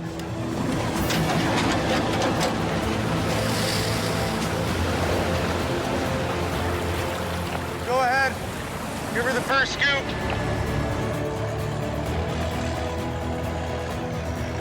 Yay! So there we go. We got Slucifer running. Tatiana's feeding. Latest we've ever started sluicing. We had a lot of gold to catch, and really the season starts today. Nearly 7 weeks into the season, later than ever before, Parker is finally on the gold. Nice job. It looks good. Good day? Yeah, well, we're finally making money. A lot of catch up on that front to do.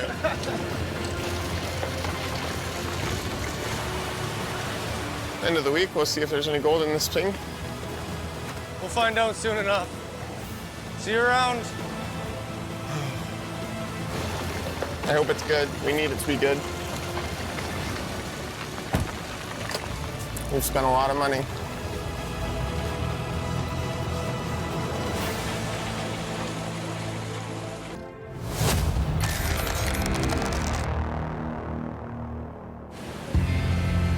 Parker's wash plant Slucifer has been running the Unforgiven cut pay dirt for 2 days.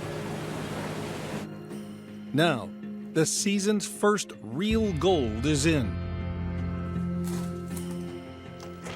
What's up, man? Hey, Mitch, what's shaking? Finally a wash plant. That's what's shaking. Yeah, finally. It was when we left. Yeah.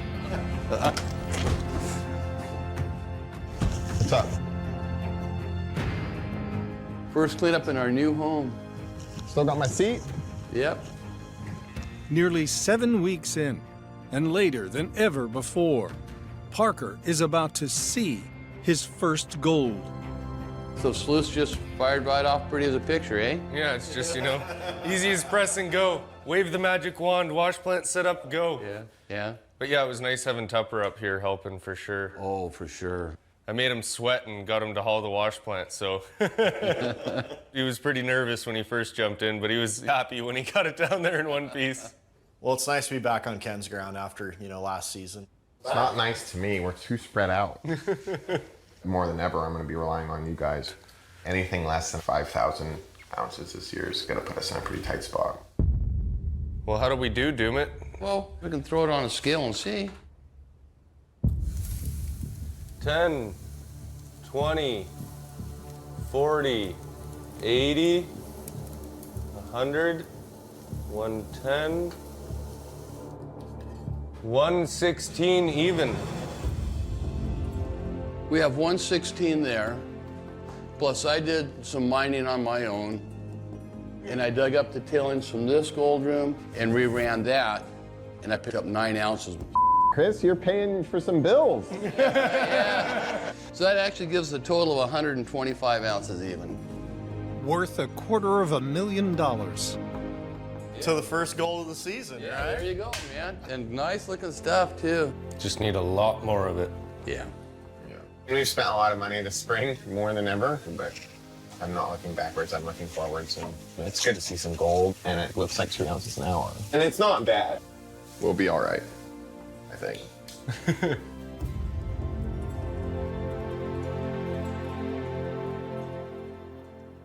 Nearly 2 months into the season, every miner in the Klondike is on the gold, except Tony, who hasn't mined a single ounce. We're getting on in the season, and it's about time to get serious, I would say. To hit his massive 6,000-ounce goal, 4 weeks ago, Tony moved his entire operation from Paradise Hill to Indian River. Now, he's ready to play some major catch-up. Tony's shaker wash plant has sat idle for 4 years and needs to be reassembled before he can do any sluicing. To get back on track, Tony's crew must crane the 7-ton shaker deck up and swing it carefully into place on top of the wash plant's frame. Then, lift and swing the 2-ton spray bars above the shaker. And finally, bolt its 4 metal posts into position. So all we gotta do right now is lift the up. First up, the massive screen deck. Okay, good. Lift it up, cables above the screen deck.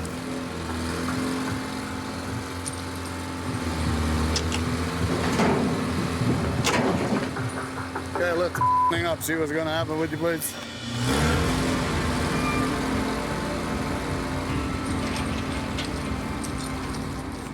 Gentlemen, at no point stand underneath the load, at no point. Okay, do you hear that? Okay, that's good, Mike. Start swinging at you. Pull it this way a bit.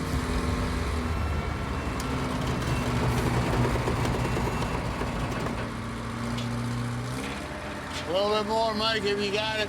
Hello. How's the other side, gentlemen? Good? Yeah, we're good. Down? Oh, that went easy. There you go. Nice to have toys. If you wouldn't have toys, you'd be around with loaders, excavators. It really is the way to go. Next, the spray bar assembly. Okay, gentlemen, give Len a hand to hook it up. Okay, good. Okay, put a chain this end, put a chain the other end. Okay, Mike, lift it up there. At no point beyond the needed. No. Okay? Where's he going? Whoa. Be very careful next time you walk underneath the load like that.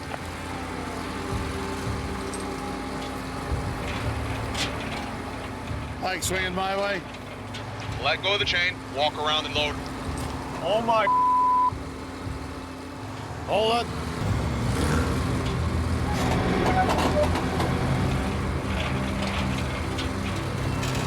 Hold it right there. Down ahead. Okay, kill the thing good enough. So they went pretty good. The main screen deck went on like all. It's ready to go. All we have to do is drag it in place, put a pump in, and we're going. We're golden, literally.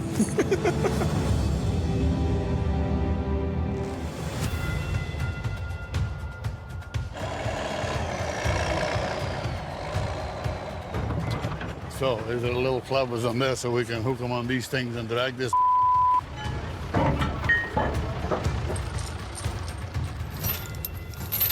Okay, lift it up, drag it out.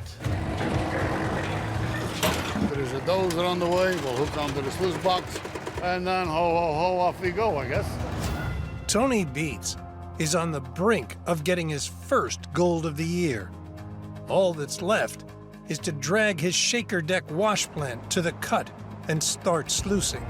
You know, in the end of the day, rule of thumb has always been that your money should come out of the ground, not out of your piggy bank. Let's get the together. Okay, let's go.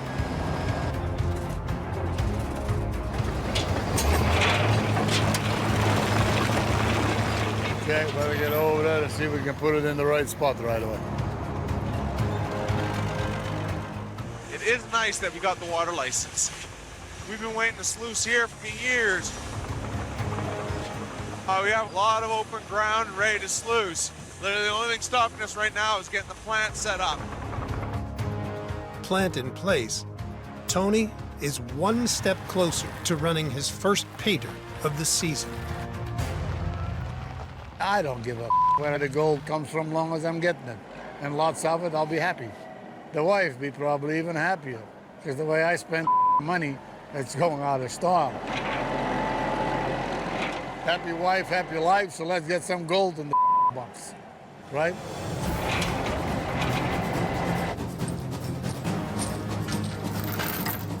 Everything's here. All we have to do is start lining some up.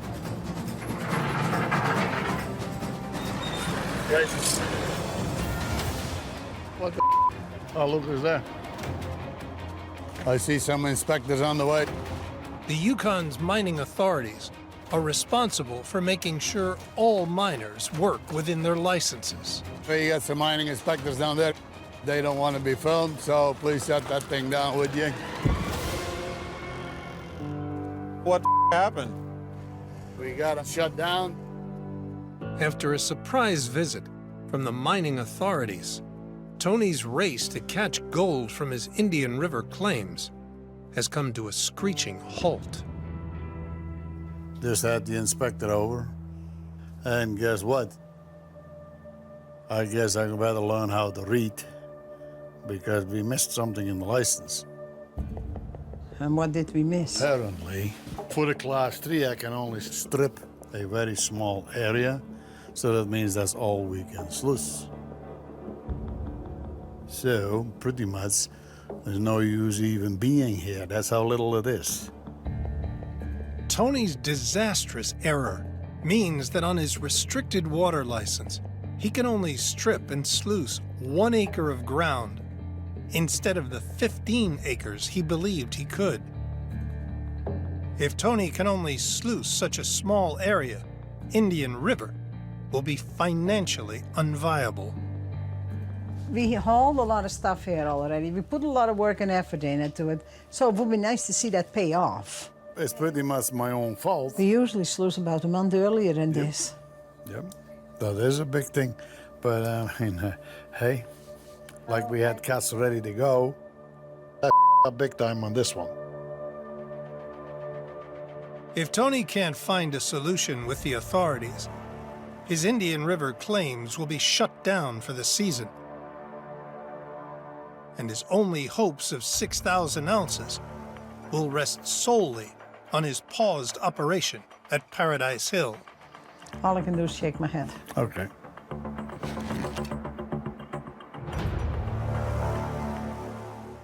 Rick Ness is on a comeback mission to hit 1,000 ounces and get his life back on track.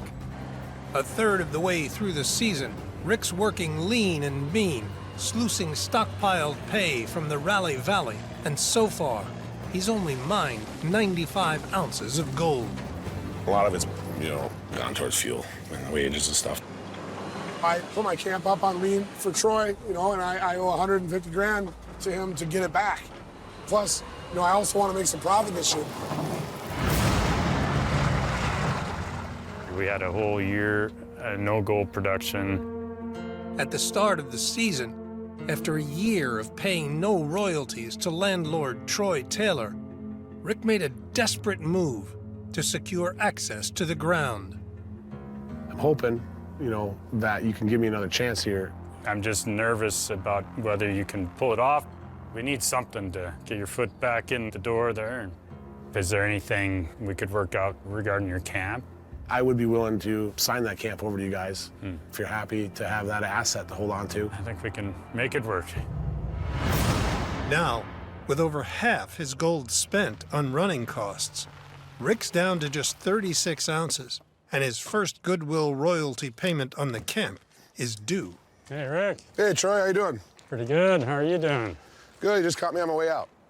I guess you probably know why I'm here. Oh, yeah. Yeah, I just got to collect on that lien for your camp.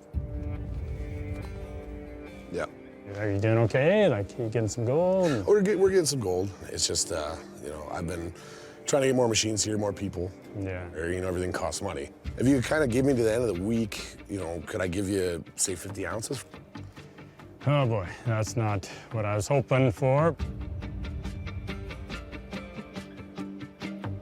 Yeah, we can wait a little bit longer, and yeah, just getting worried, that's all. I understand. Yeah, I get it. Well, I appreciate it, and yeah, by the end of the week, I can stop by. I'll have 50 ounces for you. Okay.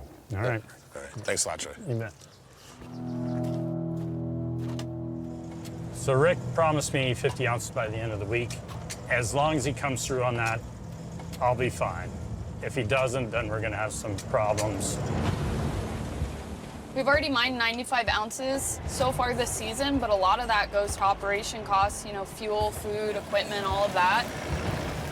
Rick is relying on his small crew to deliver the rest of Troy's gold by the end of the week, or Troy could sell off his camp, ending his season. We have to get the 50 ounces by the end of the week. Troy put a deadline on us, and so I think the entire crew's just feeling a lot of pressure right now. Now we're a little short-handed, so everybody's got to do everything they can to keep the operation running as efficient as possible.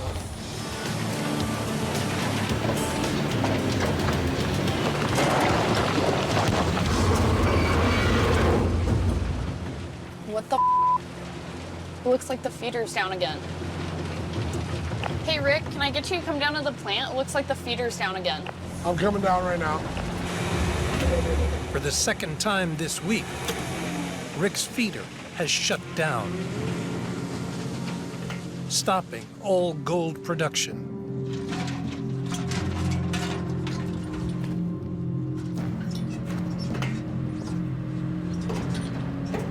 Holy Everything jammed up down there. Trying to see if there's anything else that would be holding it up. I think we're gonna start with the jam, we'll get that shoveled out, and then see if we can get the belt moving. Do you want me to find a shovel? Yeah, we're gonna need a shovel, I think. Tag me in when you get tired then.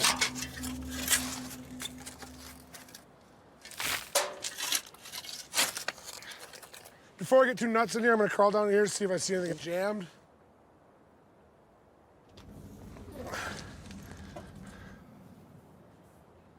Big old rock wedged in the tail pulley.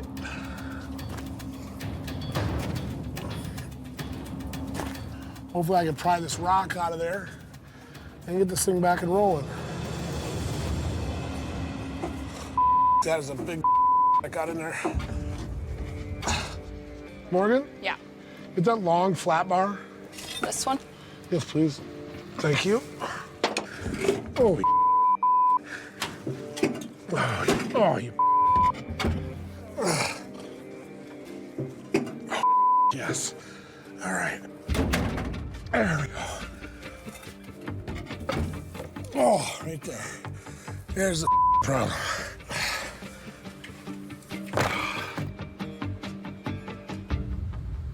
Now I'm stuck here.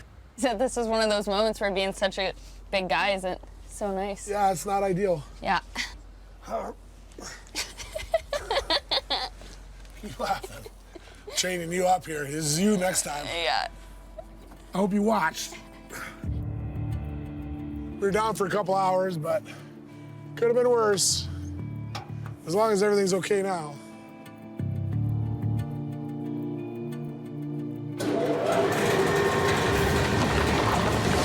She spins.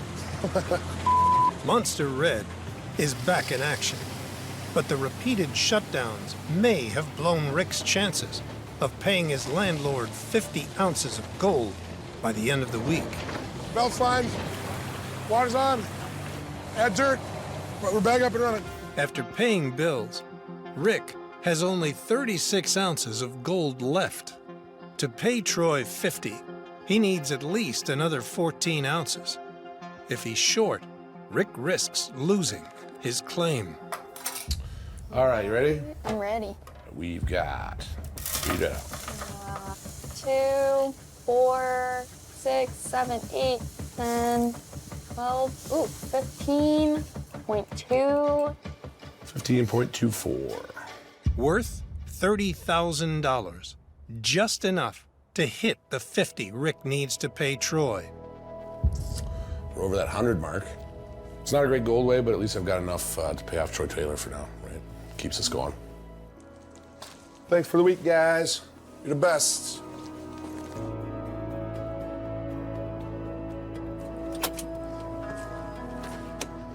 Let's go, Troy. Hey, Rick, how you doing? Good. Caught you cutting some firewood? Oh, yeah. Guess we got to get at her. Yeah. Well, I got you the 50 ounces, Troy. Well, thanks, Rick. This looks good. It's nice and clean. Appreciate that. Yeah, we had a rough week. Had some downtime at the plant, but I was able to scrape up to 50 ounces. So, you know, it's just after last year, I'm always a little bit on edge, so this is a get it. huge step forward. So yeah, appreciate it. Good. Yeah, thank you for working with me. Oh, yeah. And I'll keep the gold coming in. You bet. Cool. All right. Right on. Thanks, Troy. Now that Rick has paid off some of the money he owes Troy, he can refocus on his 1,000-ounce goal and getting his life back on track. Right now we're working our way around the edge of the Money Pit cut, and that's allowing us to send some pay dirt to a wash plant and get some ditches in here, which is definitely a good thing on both accounts. In a desperate move to keep money coming in and find out how rich his new Dominion claim is, Parker has tasked Mitch with sluicing thawed pay dirt from the Money Pit's ditches. We've washed a lot of rocks in the Yukon and, you know, seen a lot of cleanups, but probably none as important as this one here. This is going to let us know what this ground that Parker bought is all about. And I got to say, I think everybody around here is holding their breath to see what this first one is here. Parker's new wash plant has been running for 2 days. I'm feeding it with an excavator. Sandy's bringing the pay from the cuts in Dominion, and this comes all from the ditches. And we have Emma doing tailings. So basically, girl power today.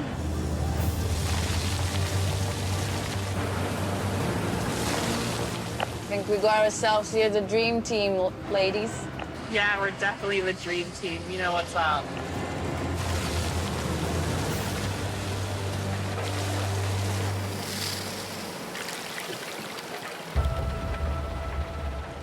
Oh, it looks like we're losing a lot of water. It looks really bad. We might have to shut it off. So let's shut her down. Might go find help.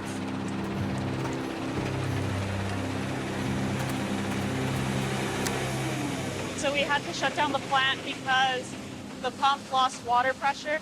That's not a good scenario. Low water pressure means the plant can't wash gold from the pay dirt. No gold means no money coming in for Parker. We're not sluicing gold, and that's a big issue for us right now. It's down to mechanics Liam Pukala and Tyler Jankowski to get the pump up and running. A crack in the intake hose is sucking air into the pump, causing an airlock and a loss of pressure. To fix it, Liam will seal the crack with silicone and hope it will do the job. That's definitely a crack. You want your silicone? Yeah, pass me some right stuff, I guess. You ready? Whew. There's a crack right there. That's pulling air in as well.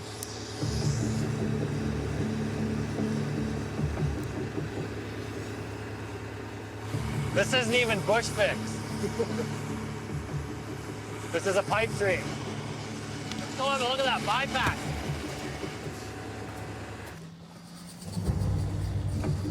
Is that enough water? That looks like enough water. Hey, Tatiana! Pump's back and sealed together. We got water flowing. Awesome, roger that. That's great news. I'm glad to see the pumps working again. Let's just get sluicing and try to catch up. Never a dull moment when you're sluicing. Parker's only working wash plant back up and running. He'll soon find out if his $15 million Dominion gamble will pay out the big gold he desperately needs. It's nice to finally be back running again. We've been having a lot of problems with the pump and the water. So hopefully this is it, and no more pump breaks or water breaks. So fingers crossed.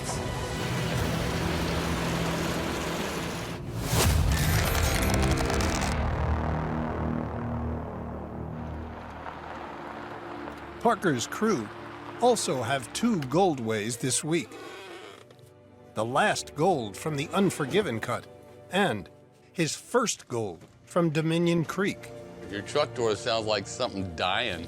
Right? What up? Hey, Mitchell. How's it going? Good. Got some gold out of that new wash plant. Yeah, how about that? Just gotta come up with a name for it. Yeah. Hey, Parker. Hey, man. Hi. Talking about the new plant. We've been trying to come up with a good name for Sluicer's twin there. So we were thinking, like, do you just give it a person's name? And so we came up with, Doom and I came up with Bob. Right? Call it Bob. I like Bob. Yeah, I haven't been too worried about it because I think we might sell it. Part of the whole idea of buying this place was we'd be able to recoup some of the purchase price by selling stuff, and we have yet to do that. That plant's actually worth like $1 million. At one time. No, right now. Really? Yeah. Has 1,000 hours on it. Sell it. Yeah, that's what I'm saying. That's what I just said. Good idea, Chris. So with that, Tyson, you ground through this Unforgiven cut really fast. Definitely caught everyone off guard how fast we sluiced that out. Want to see how we did? Parker wants at least 500 ounces from the now mined out Unforgiven cut. To hit that target, he needs 120 ounces. 10, 20, 30 ounces, right on the dot. Worth $60,000. The grand total out of that cut was 408.95 ounces. That ain't good. So we finally got some Dominion gold going. How about those ditches do? Did the money pit hold up to its name? I think we ran 100 hours. On the Indian River, if we ran 100 hours of ditching, we'd get, what, 50 ounces, if that? Yeah. Here we go.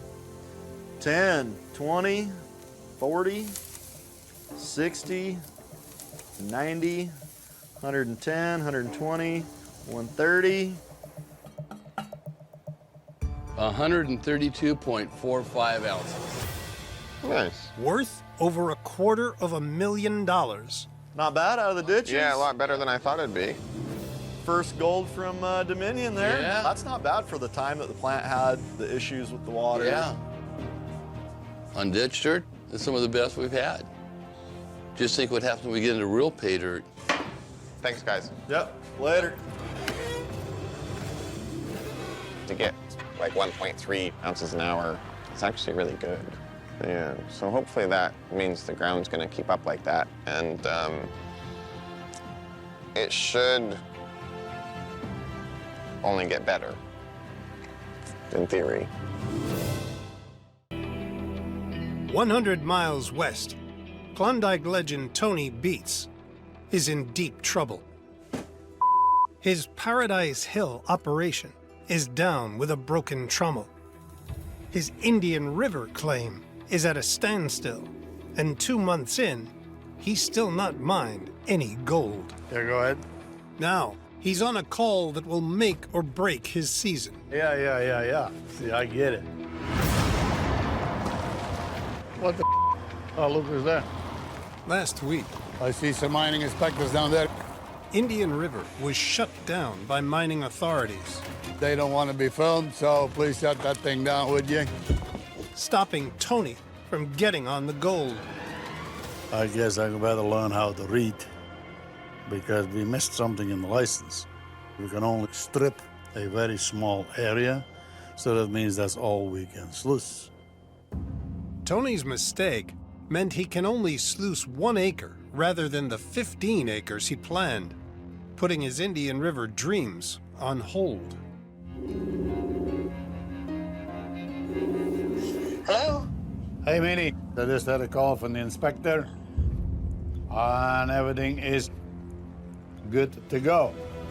Wow, really? I think so, because we can sluice everything that we stripped previous underneath the other license. We're a month late already, minimum. A month late, minimum. Anyway, hey, on the end of the day, it's good news. We're off and running. That's bloody awesome. Okay, bye. Tony's been given a lifeline. The authorities have decided he can sluice the 15 acres he'd previously opened, but he's not allowed to strip any new ground. Michael beats D copy. Mike, D copy. Tony. We just got to go ahead in the Indian River. Beautiful. We've had a lot of ups and downs there this season. I mean, we're gonna be late sluicing probably by 5, 6, 7 weeks, but all we can do is our best.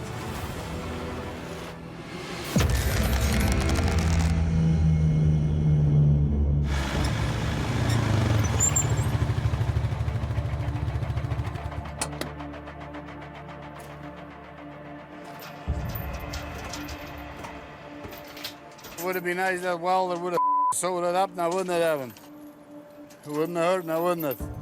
I mean, here you go, another half a day down the tube. We could be sluicing. Tony Beats' Indian River operation is shut down after the tailings diverter on Monica's wash plant broke off. Now we have to put that back up there. Okay, Monica, give me my helmet, give me some welding rod, please. Now, in the race to get his first gold of the season, the King is taking matters into his own hands. It sucks when somebody doesn't do the one job that they had properly, and then we have up like this. We don't have that many welders on site, and none in the Indian right now, so it's Tony who's got to fix the up, and that probably makes him more pissed off in the first place. As of right now, we have no plants running. This late in the game, it's kind of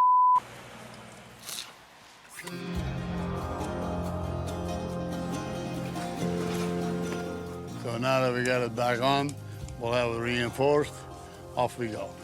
But half a day down the tube, right? You know?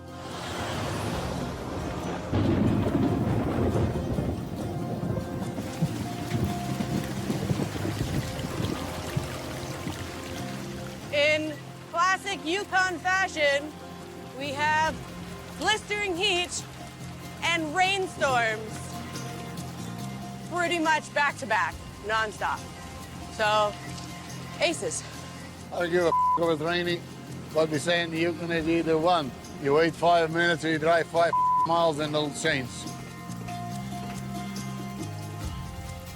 It's already fired up, huh? Yeah. Hopefully everything sticks together. Let's get the going. Yeah. Because if you're gonna get the 6,000 ounces, well, we'll have to get something done now, don't we? We'll have to start sometime. There you go. Okay, fire her up, guys. Better late than never.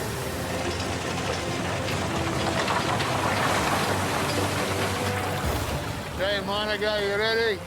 Put some rocks in that thing. Okay, let's go.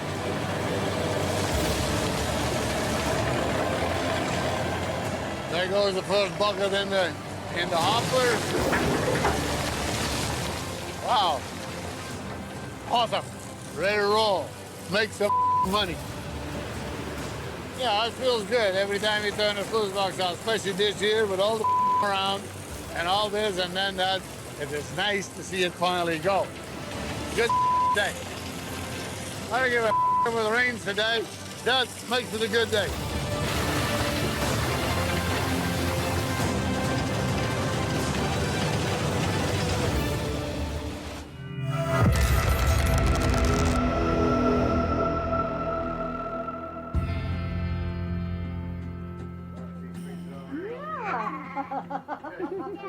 Come on, baby girl.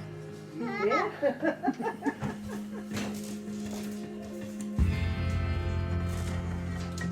Zero it out. You want to pour it into Yeah. this? Why not? Don't touch nothing. It's the moment of truth for the Beats family. Later than ever before, they're about to see their first gold of the season and the first from Indian River in 4 years. Is it nice to see Goldway? We're there a month and a half late. Well, we're halfway in the summer already. It's about time, I'd say. Aye. It's nice to be back in the Indian River and sluicing, because that's, what, 5 years we've been waiting for that? I mean, that is, I don't know how many millions of dollars laying there to be picked up. So after all these years on the hill, it is nice to go back. Well, why don't you weigh it up and see how much that lot of work was worth? So this is, say, 22 hours? Pour up. 5, 6. 10. Running Monica's 200-yard-an-hour wash plant for 22 hours should deliver around 60 ounces. 40. 50. 60. 61.88. Worth over $120,000. Not bad. It's chunky. The beets are finally on the gold. No, it's a drop in the bucket, but... It's a drop, Minnie. Hi. Well, let there be many more drops. It's a good start. Before he leaves the Indian River to work on the trommel, Tony puts one of the few he trusts in charge. Hey, Monica! Monica! So from now on, it is your party. Hopefully everything sticks together, because then if this runs smoothly, and you have a nice job to look after it, then I'll go put a trommel on the hill. My circus, my monkeys. There you go. It is nice to have you up here, look after it. Perfect.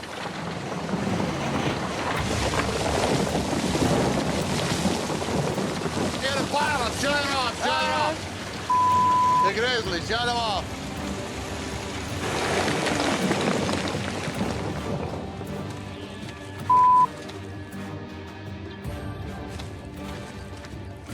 Oh! Piece of every time.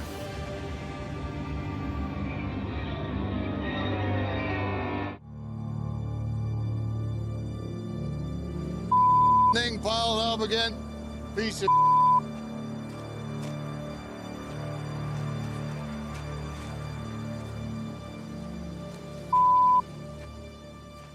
Just minutes after putting Monica in charge at Indian River, the shaker deck conveyor belt has ground to a halt, causing a pileup of pay dirt, shutting down the beet's only running wash plant.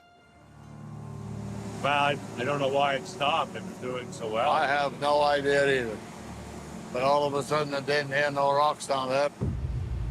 I knew this thing. Just here you are, down again. It's down to Monica to get the plant back up and running. Well, it's not my circus. Monica and the other guy's gonna have to learn to figure out. Because it's like I say, if I'm on the hill, I'm not here either. Well, I've already got people getting shovels. We'll get it shoveled off. Hey, we got to baby this thing anyway. Yeah, nice. But it'd be nice to get loosened.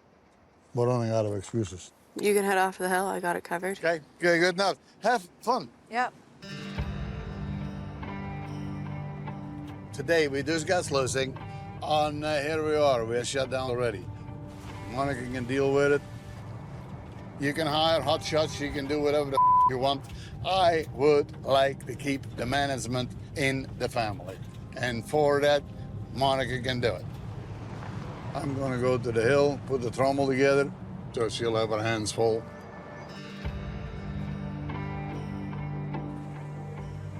Are the rollers just not catching on the track? You hear that clicking? And you see that piece flicking out? That's not supposed to be there. So one of the pieces on the main drive drum, they're all supposed to be sideways. This one's come loose and is hanging diagonal. That's that clicking and that flicking you see. The shaker deck's first belt conveyor feeds a second, longer conveyor that delivers pay dirt to the plant. The second belt is powered by a drive wheel at its base, where one of the metal rods on the barrel of the wheel has come loose, causing it to jam and pay dirt to pile up between the two conveyors. Once Monica removes the rod, all she has to do is clear the dirt and fire back up. Cut the power!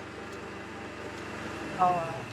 And so Evan's going to try to remove it.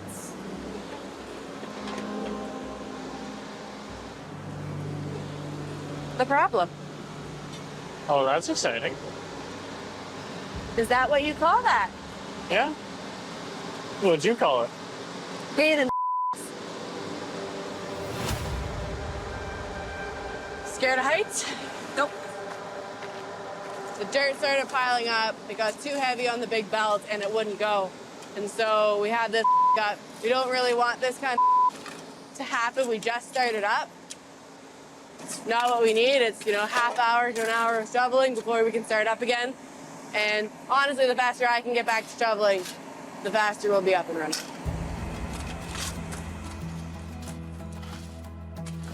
Obviously, it sucks when this happens, but Tony left me in charge, and at least I know what to do. I've got the right people here to fix it.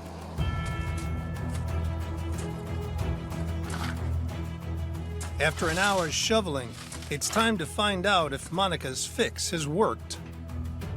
All right, stand back. Fired up.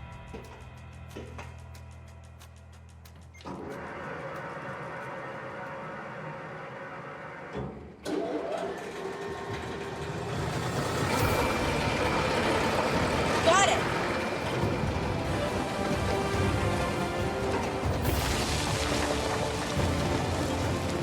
It's nice if TVs can trust me out here to do the job and get it done so that he can get the trommel going.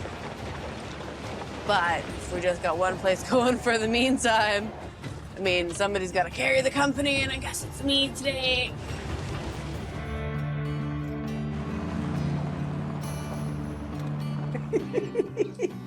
It's Opa. And Uncle Mike is going to count. I can count. The Beets family gather to find out what Monica has brought in after her first full week running Indian River. That would be nice if we would keep running for a while until we get the hill back up and running, though, aye? Yeah. It's just that that's going to take us a while to get that in place, too. Yeah. Well, then it is nice to have Monica out there. I mean, you should have blood run it. So we'll see what comes out of it. I'm sure they do just fine.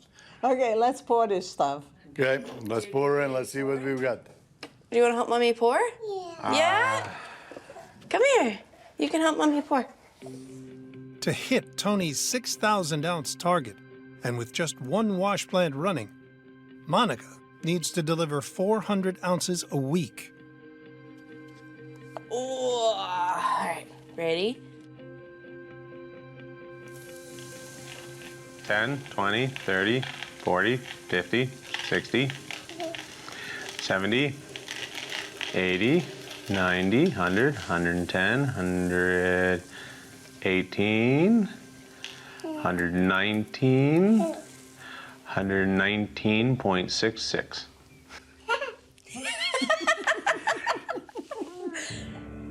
Monica's haul puts close to $250,000 in the bank, but it's almost 300 ounces below target. Well, and this with last week's, what, 180 all combined? It doesn't take much to make $500,000 these days, No, so it doesn't. we got to keep it going and then improve from there on. Like I always say, it's better to have a bit coming in than not just going out. Oh, yeah. Okay, go get some more of the.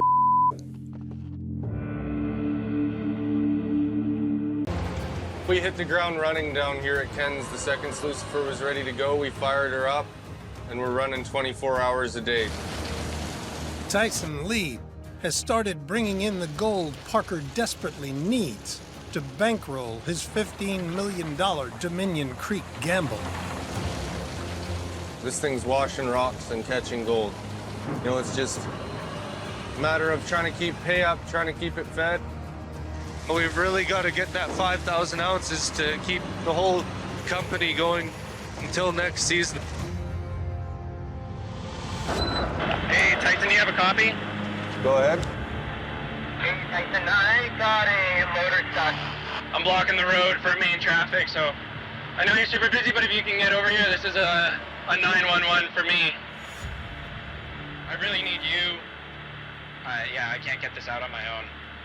You're gonna have to give me a sec here to get things started. I just gotta get Evan set up here.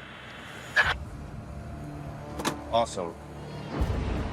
A loader has gone off the road 4 miles from Tyson's operation, forcing him to leave. And it's really bad timing. I'm gonna explain to Evan what needs to happen. I'm gonna leave it in his hands. Have you fed with an excavator before? No. Tyson needs the loader that feeds the plant to rescue the stuck loader. To keep Slucifer fed, Evan must use the 750 excavator for the first time in his young mining career. I've been in it here and there, but not very often. So when you're hoe feeding, really try and not spill over the front edge and just slowly trickle it through, right? Yeah. And just make damn sure not to hit it, make damn sure not to pull off any of our wings. But yeah, don't f anything up. I'll try not to. I hate to leave the plant. The worst timing, but when is it not, right? I have a feeling today's gonna be a long day.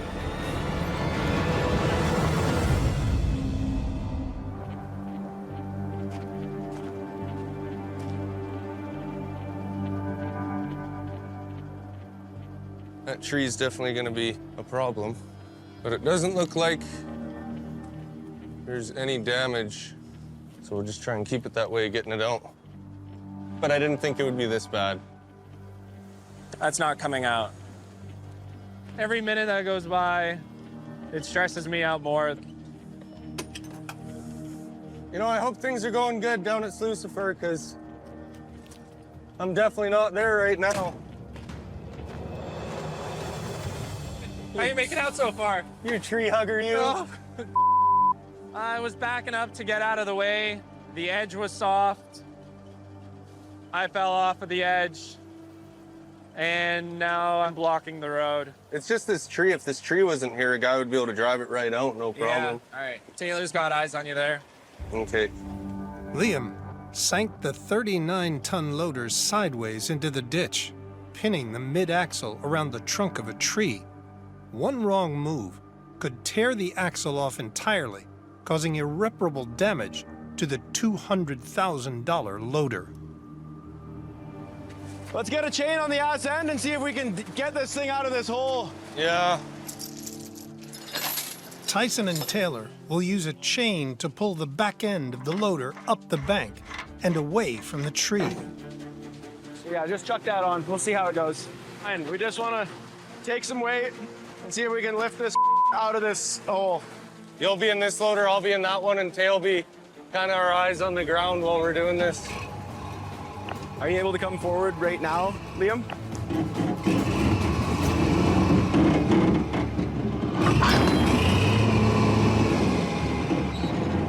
We're moving it.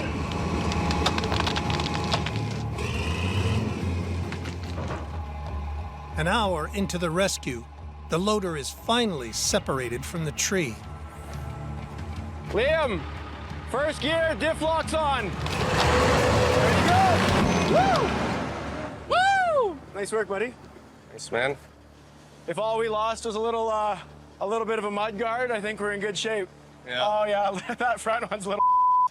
Oh, I love you so much. In all seriousness, I should get back down to Ken's. Let's chuck all this rigging back in your bucket and you can hit the road. Tyson races back to the El Dorado cut to find out if rookie operator Evan is still bringing in the gold. I am back at Slucifer. Looks like Evan managed to keep the wash plant running. But good job, Evan. Yo. How's it going, Ev? Good, how are you? Get that loader out? Managed to get her out in one piece, yeah. Loader's all good and Liam's all good, so that's what matters. Yep.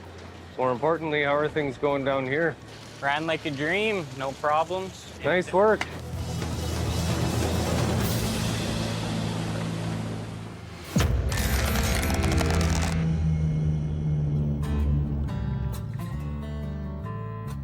I want to hear more about the loader stuck in a tree story. Who was there? Were you there? There was a tree, like he was hugging it pretty much. That's a new one, man. We've had a lot of equipment get stuck over the years, but we've never had one like wrapped around a tree. That's a problem around here. You make a mistake, And if a goofy mistake, it's gonna follow you for years. Mine have. It'd be nice to get a gold flow going through here. I know you got Slucifer going, but... You mean like make money? Well, no. Why would we, No. why would we start doing that? Yeah. Well, at least Lucifer's digging up something, right? Well, did it? Did the plant get anything? Oh, what the hell did I do with that stuff anyway? Tyson, I think this is your machine, isn't it? Let's see how she did. That's a sluice? That's his sluice. To keep his operation from going under, Parker is chasing a 5,000-ounce season. To hit it, he needs 300 ounces a week. All right, here we go. 60, 100, 120, 140, 150, 170, 182.35. Over 100 ounces below target, but still worth $364,000. That gives us a season of 732.75 ounces. We got a long ways to go. Yep. Yeah. We've really spread ourselves out, haven't we? Oh, yeah. Thank you guys for taking this seriously. I know it's with us being spread out, it puts a lot on everybody individually. We got a lot left to do, so we better go get after it. Yep. Yep. Go get something to eat. All right. You're growing later. boys. It's so hot this time of year. We rip the mud, we push it, and it's thawing out just as fast as we can get it out of the cut. That water's building up, and the best thing we can do is get rid of it.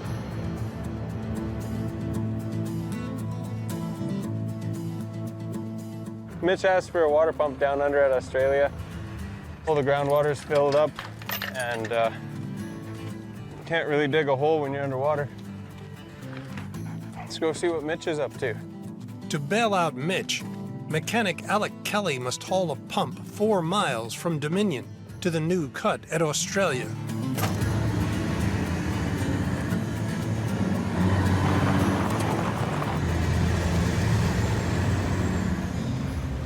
This place looks a little bit different. Oh yeah, that looks like it could be up to a couple feet deep, eh? The pump has just 2 feet of clearance. If it gets flooded, Australia Creek will remain underwater until the pump dries out. See what happens.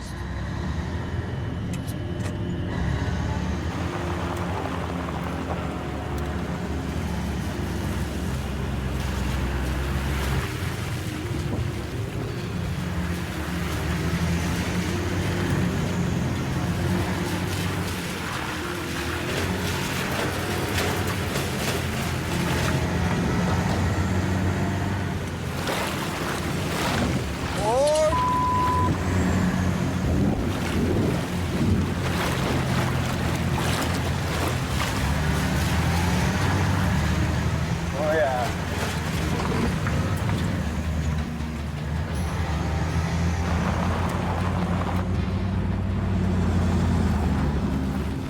Well, this is the end of the road. To start draining the cut, Alec must move the pump into position. I'm gonna wheel the excavator over, and then I'm gonna pick the pump up with the backside of the bucket, and we'll wheel out to the spot.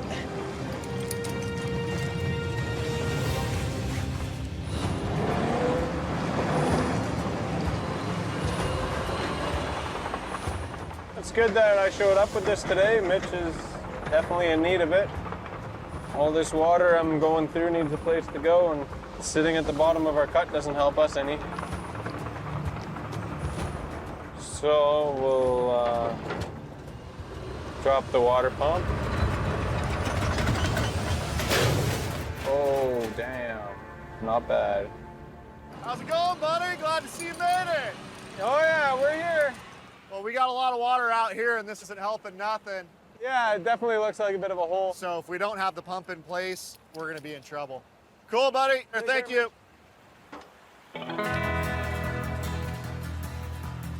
Yeah, hooking up the piping.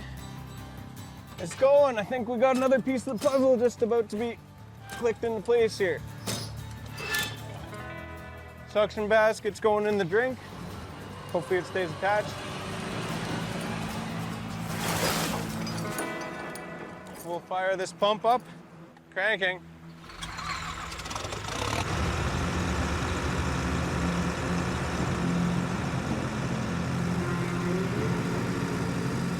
I think I got all the drain plugs in her this morning. The way it's bouncing, this line here, means it's full of air. It needs to be full of water for the water pump to work. So we pump up the revs a bit.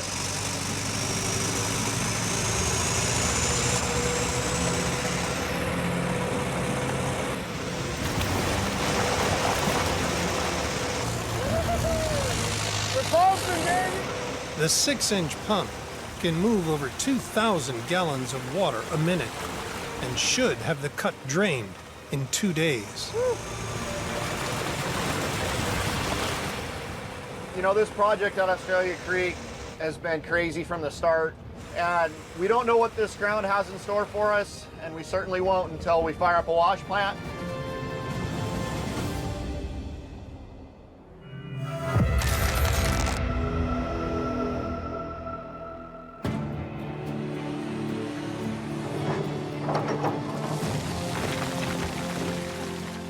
Nice job, everybody. That looks like we're ready for a wash plant down here. Couldn't have done it without all these trucks and all you driving them, so thank you very much. After nearly 11 weeks and millions of dollars, Mitch and crew have finally stripped the money pit down to pay dirt. We've moved a hell of a lot of material here in a short period of time, and feels really good here to be moving to the next step, getting Big Red in here.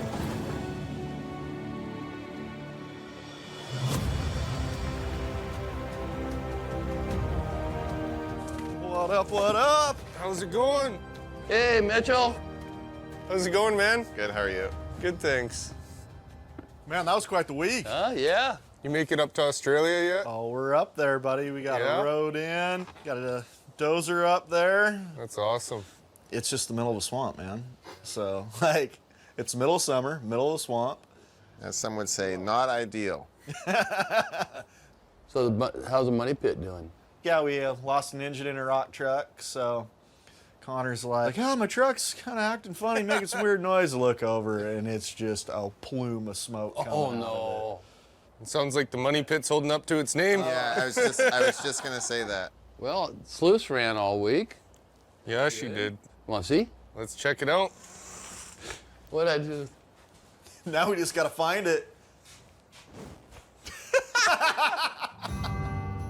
Parker is now mining on 3 fronts, but so far, only Tyson at Cannon Stewart's is bringing in gold with wash plant Slucifer. You want to do the honors, Mitch? Oh, sure.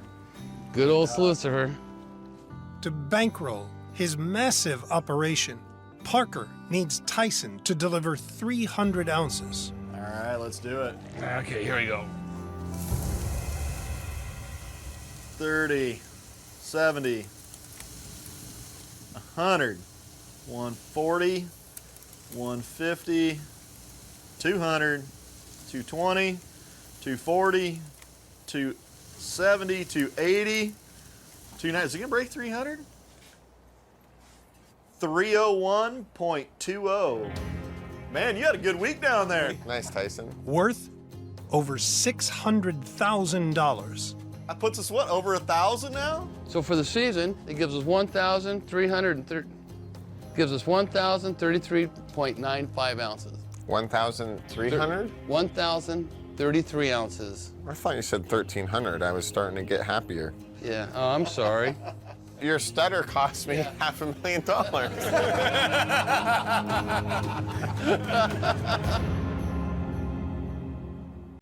Right now, we're full throttle. We've got 1,000 ounces, to get this year. And at the current rate, I don't think we're going to get there. 100 miles east, in the mountains above Keno, Rick Ness is behind the 8 ball. Over a third of the way through the season, he's brought in just over 1/10 of his 1,000-ounce season gold. need to up our gold take to at least 60 ounces a week for the rest of this season if we're going to hit 1,000 ounces. As of right now, we're mining the Bacon Strip. It's not really paying out like I want it to. We're doing everything we can right now, but by the end of this week, we need to up our production. Last week, Rick's first big call of the season was to sluice the 1.4-acre Bacon Cut, but got a disappointing 11 ounces of gold. This week, he needs 60 ounces, or he will be forced to find richer ground. You know, I'm heading upstream where my little wash plant Rocky's set up. Rocky's obviously a smaller plant than Monster Red, but it'd be too expensive to move Monster Red down here. We just need to push everything a little harder.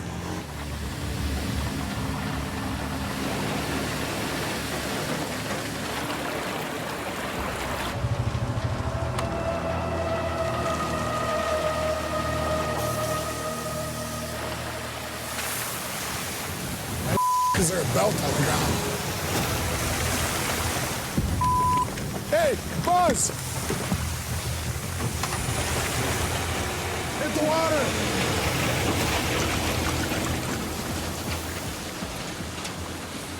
I see there's one of the dry belts off the plants on the ground. It should be. I don't know what's going on here.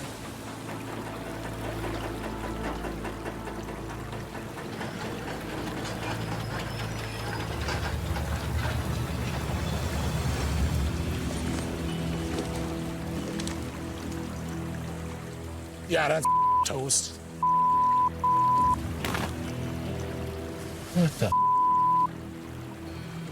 Like it ain't running again. Just wore right out. There's some major damage done to the pulley on the drive motor on this thing, so it's just worn out and it just crumbled, fell to pieces.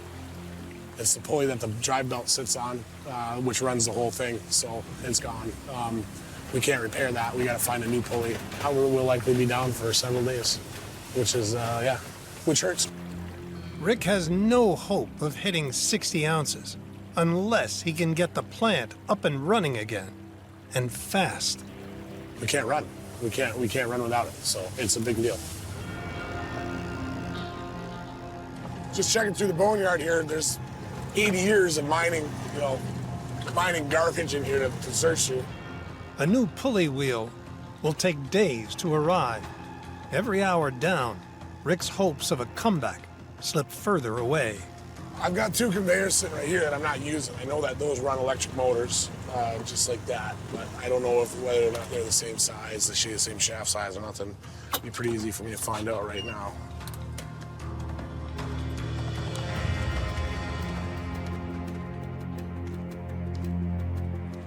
These are extra conveyors for Monster Red that I don't use. So they're sitting here with good donor parts on them.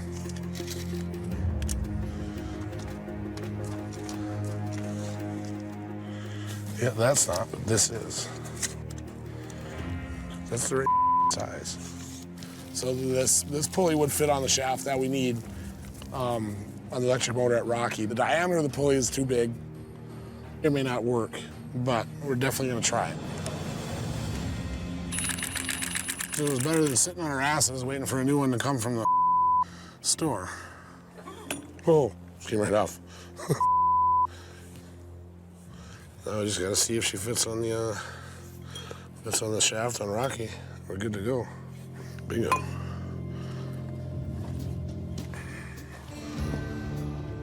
Yeah.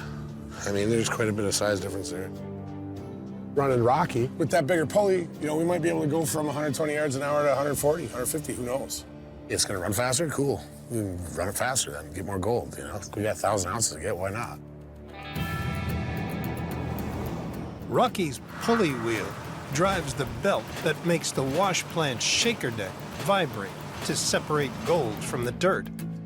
Instead of finding one that's the same size, Rick gambles on replacing the pulley with one twice the size. It could speed up the rate the dirt is processed, potentially bringing in 20% more gold.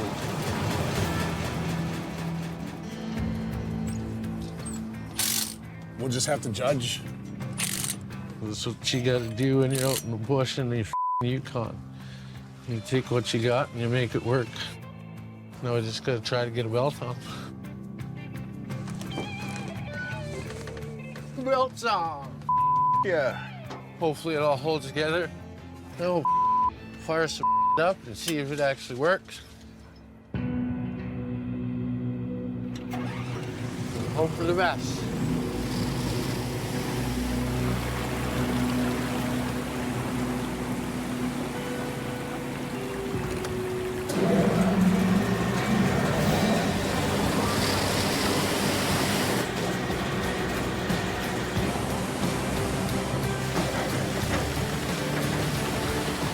It's going faster. Well, if it's a little faster, I don't mind that. Maybe we get a little more yardage out of it. Yeah, hopefully. Buzz and Rick's bush fix means Rocky has been down for only 3 hours. Running the plant faster should claw back the lost time. Hopefully this doesn't create any problems and we just carry on as we should. Just as long as we're able to sluice.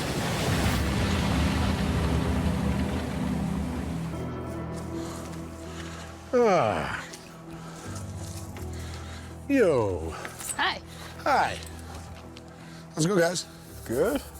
I got a bigger jar this week. We got pretty much closest to our fullest week of sluicing in.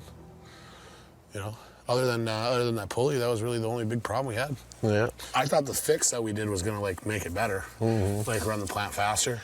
Yeah. It was just a little too much. Old Rocky couldn't handle it. Thankfully, he caught it, saw it right away because, yeah, if we would have kept running like that, that would have been from a small problem to a bigger problem. Yeah. You guys want to see what we got out of it? Oh, I do. Yes, we do. To hit his 1,000-ounce season goal, Rick needs the bacon cut to deliver 60 ounces a week. All right, here we go. But so far, he's averaged just 15. 1, 2, 3, 4, 5, 6, 7, 12, 16, 17, 20, 25, 26, 27, 28, 29, 30.16. 30.16. It's the best one so far. Yeah, yes it is. I will take the time to be a little negative though and say like, that's just over half of what it should be. So I'm concerned about that. At least this will keep the bills paid and keep fuel in our tanks, man. Mine boss Parker Schnabel may have bitten off more than he can chew. So these problems stem from buying Dominion or kind of strapped for cash. I don't like that too much. We're obviously in a bunch now. Like we needed a year's worth of ground and we bought 10. And it just leaves us really spread out. I don't really know what the solution is. To pay for his Dominion Creek claim and bank as much gold as possible, Parker's overcommitted his crew across 3 locations. In the money pit, he's joined the crew prepping the site to run pay dirt in a week. We just definitely need a lot more money coming in, so it'd be nice to get sluicing at Dominion. Chief Mechanic Jordan Sands now faces a daunting task: resurrect a dead D11 dozer.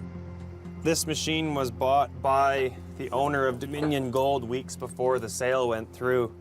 So it was hauled in and put on stands because it's in very, very poor shape. Only the core of the Dominion dozer remains intact. Everything else needs to be salvaged from other junkyard D11s. So basically, in the state this thing was in, things that were supposed to be full of oil were full of mud. Last I checked, that's a very poor lubricant. And this thing has been through a lot. To bring the 115-ton monster back to life, Jordan must take the body of one D11 and fit it to the 15-foot track frames of another dozer. Wrap the tracks and finally walk it onto the 20-ton blade of a third to create one giant Frankendozer.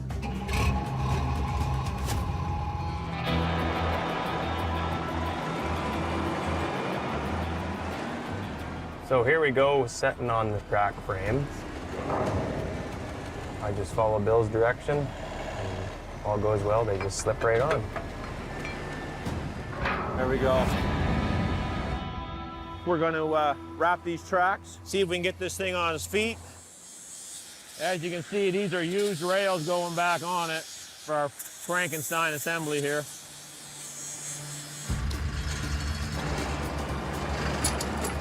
We're gonna pull them up, put the cat in reverse, suck the tracks over the back, tighten the track. It'll be good. Oh, good. This blade is the last piece of the puzzle here. Not bad, it won't be moved.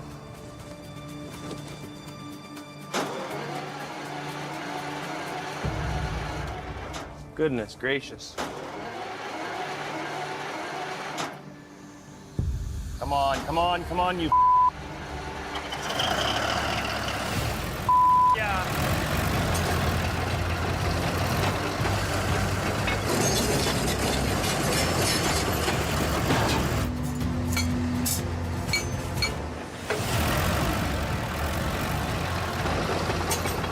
Nice to see the turning tracks.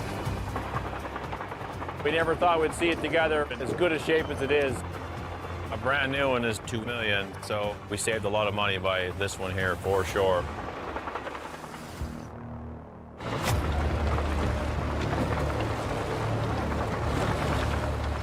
We've got to do what we can here, get this ground stripped. Up here at Australia Creek, Parker's got some bills that gonna need to get paid.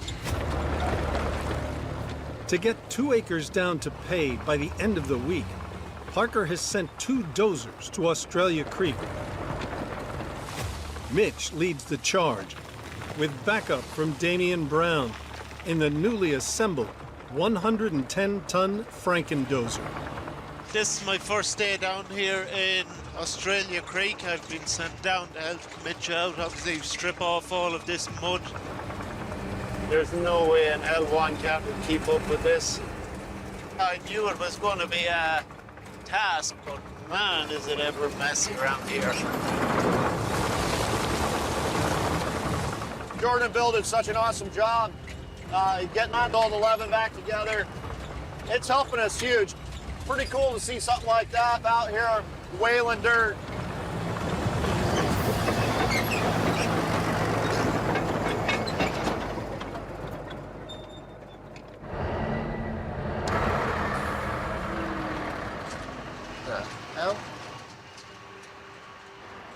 Mitch, have you got a copy, Mitch? Yeah, what's going on, man? This cat is coming up with a clogged filter warning light. That's not good. It shouldn't be doing that. No, I really don't want to run it with a filter blocked warning. No. All right, why don't you jump in this cat? I'm running. I'll switch you. I'll take that thing back over to the pickup there, and we'll see if we can figure out what's going on. Okay, perfect. After a 3-hour delay, the Franken-dozer returns to the cut.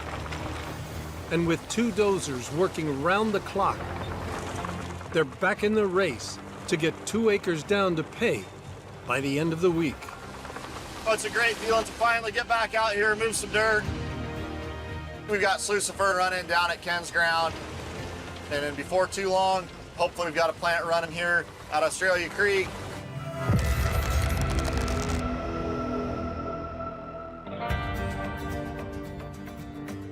Lots going on, man. The mechanics resurrected a dozer for you. Yeah, they did. When everything is being used and you have some old, spares laying around, well, they're not spares any longer. Couldn't have opened up as much ground as fast as we did without it. We ended up getting 2 11s up there, the one they resurrected, and those things move dirt. They're crazy. Yeah. And you had a good week, Tyson. You tell me, did we have a good week? I know the plant ran, but did we catch any gold, Doomit? Oh, we got some.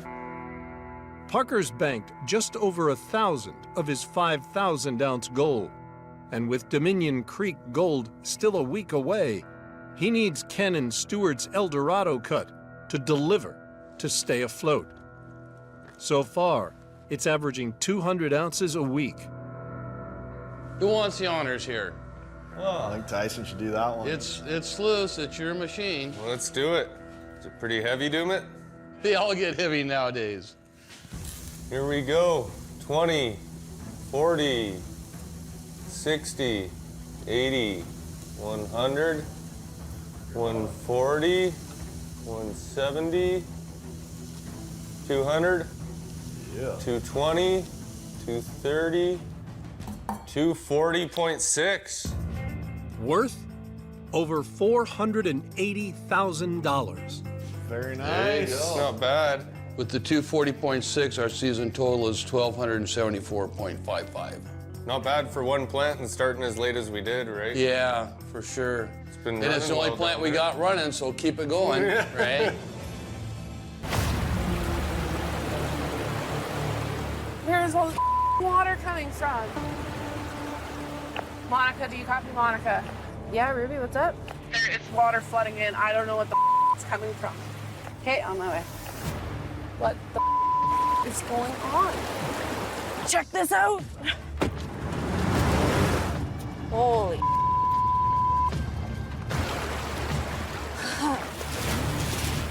I don't know where this water's coming from, but we're gonna lose this culvert. A flash flood has burst the banks of the creek that runs through the claim, threatening to wash out Monica's operation. This road is our way to the plant, to our cuts, to everything. Being washed out like this right up. This is there's water everywhere. Our culvert's trying to escape. Better put some more material on there. I'll get the loader from the plant and I'll get this fixed quick so we're not down for too long. A creek runs through neighboring mines onto the Beats Indian River claim. A culvert channels it under the only access road connecting Tony's camp to his cuts. But a flash flood from upstream is surging down the creek, overwhelming the culvert and washing away part of the road. To save it, Monica will pile dirt onto the culvert to secure it in place before rebuilding the vital access road.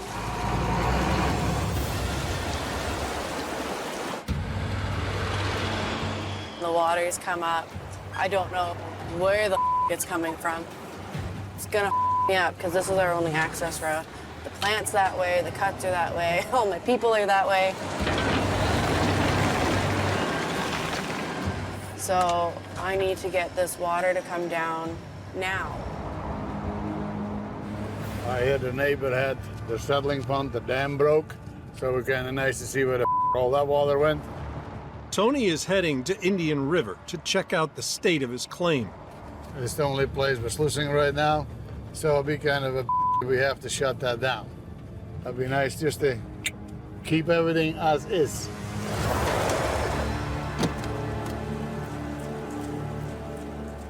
Well, that's a mess. This is a disaster. Hi, Monica D. Copy, Monica D. Copy. What are you doing here? I just heard there was a water thing happening down there, so just came to check it out. Well, as soon as I get this culvert covered, I'll come talk to you. What the Every time something breaks, Tony shows up. Got a nose for it, I swear. Upstream, something broke. The neighbors must have been storing it, and it must have got off on it. Somebody give me a rock truck over here, please, at the culvert.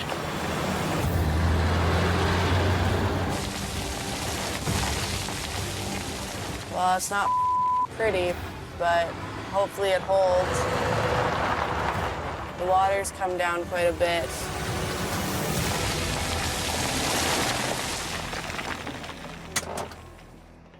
I heard your neighbors had a dam break. I was wondering where all the water came from. They had to come from the settling pond. They blew the culvert up. Anyway, it'd be nice to fire the plant as soon as you're done. Be all good. Yep. Bingo. Your party. Play with it. She had it under control. Now at least you can fire the plant back up, back in business. Kind of a to shut down for somebody's up. Tony has a hard time giving up the control. He's a micromanager. He's always been that way, he'll always be that way.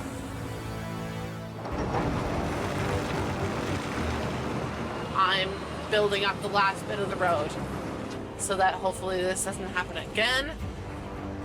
Before the Beats crew can get back to sluicing at Indian River, they must finish repairs on their flooded access road. It's costing us huge downtime. We had to shut down the plant so that we could fix the road. Without that road, we don't have any access to the plant, so we have to fix it. Thanks, Ruby. Glad we could fix this pretty quick.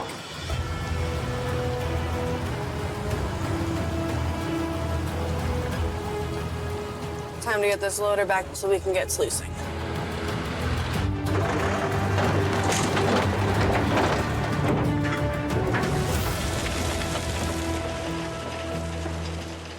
Monica's doing good. She's got it all fixed up. I'm sick of that creek. Tony believes an unknown miner's settling pond burst its dam, causing a flash flood onto his property. To avoid further flooding, Tony wants the creek to be diverted before it enters his claim. But under his restricted water license, he can't move creeks. So he needs to call in a favor from his next-door neighbor, whose license does allow it. Parker has a stretch beside us down there on Cannon Stewart's ground. We're gonna go see what we can do. 5 years ago, Parker asked Tony for permission to draw water from his land. So I'm not gonna get your permission to pull water from your property. I cannot make an agreement without the government okaying it. What you're telling me right now is to end my mining season. Well, you know what? Sucks to be you. Lay it along the side of the property and discharge it a little further down, away from our side. Get it? Behind that, then it runs out and then be in business. You can't move creeks. Can't have it down there. Well, that's where it's been flowing for a decade. I know, but it didn't bother me until now. You just don't want it to be your problem. What the Put it over there, figure out something, let me know. I gotta go, there's just too busy around there, okay? Yeah. You guys go arrest Porter. It's just a friendly, neighborly thing. What's going on, Porter? Tony has a creek right here that flows onto his side. So he wants me to move it over here, but I am not associated with any of this. And he wants me to eat all the water, and I'm not thirsty. This time, sucks to be him. I'm Parker Schnabel, and you're watching Discovery Australia. Hit subscribe now to not miss out on any Gold Rush content.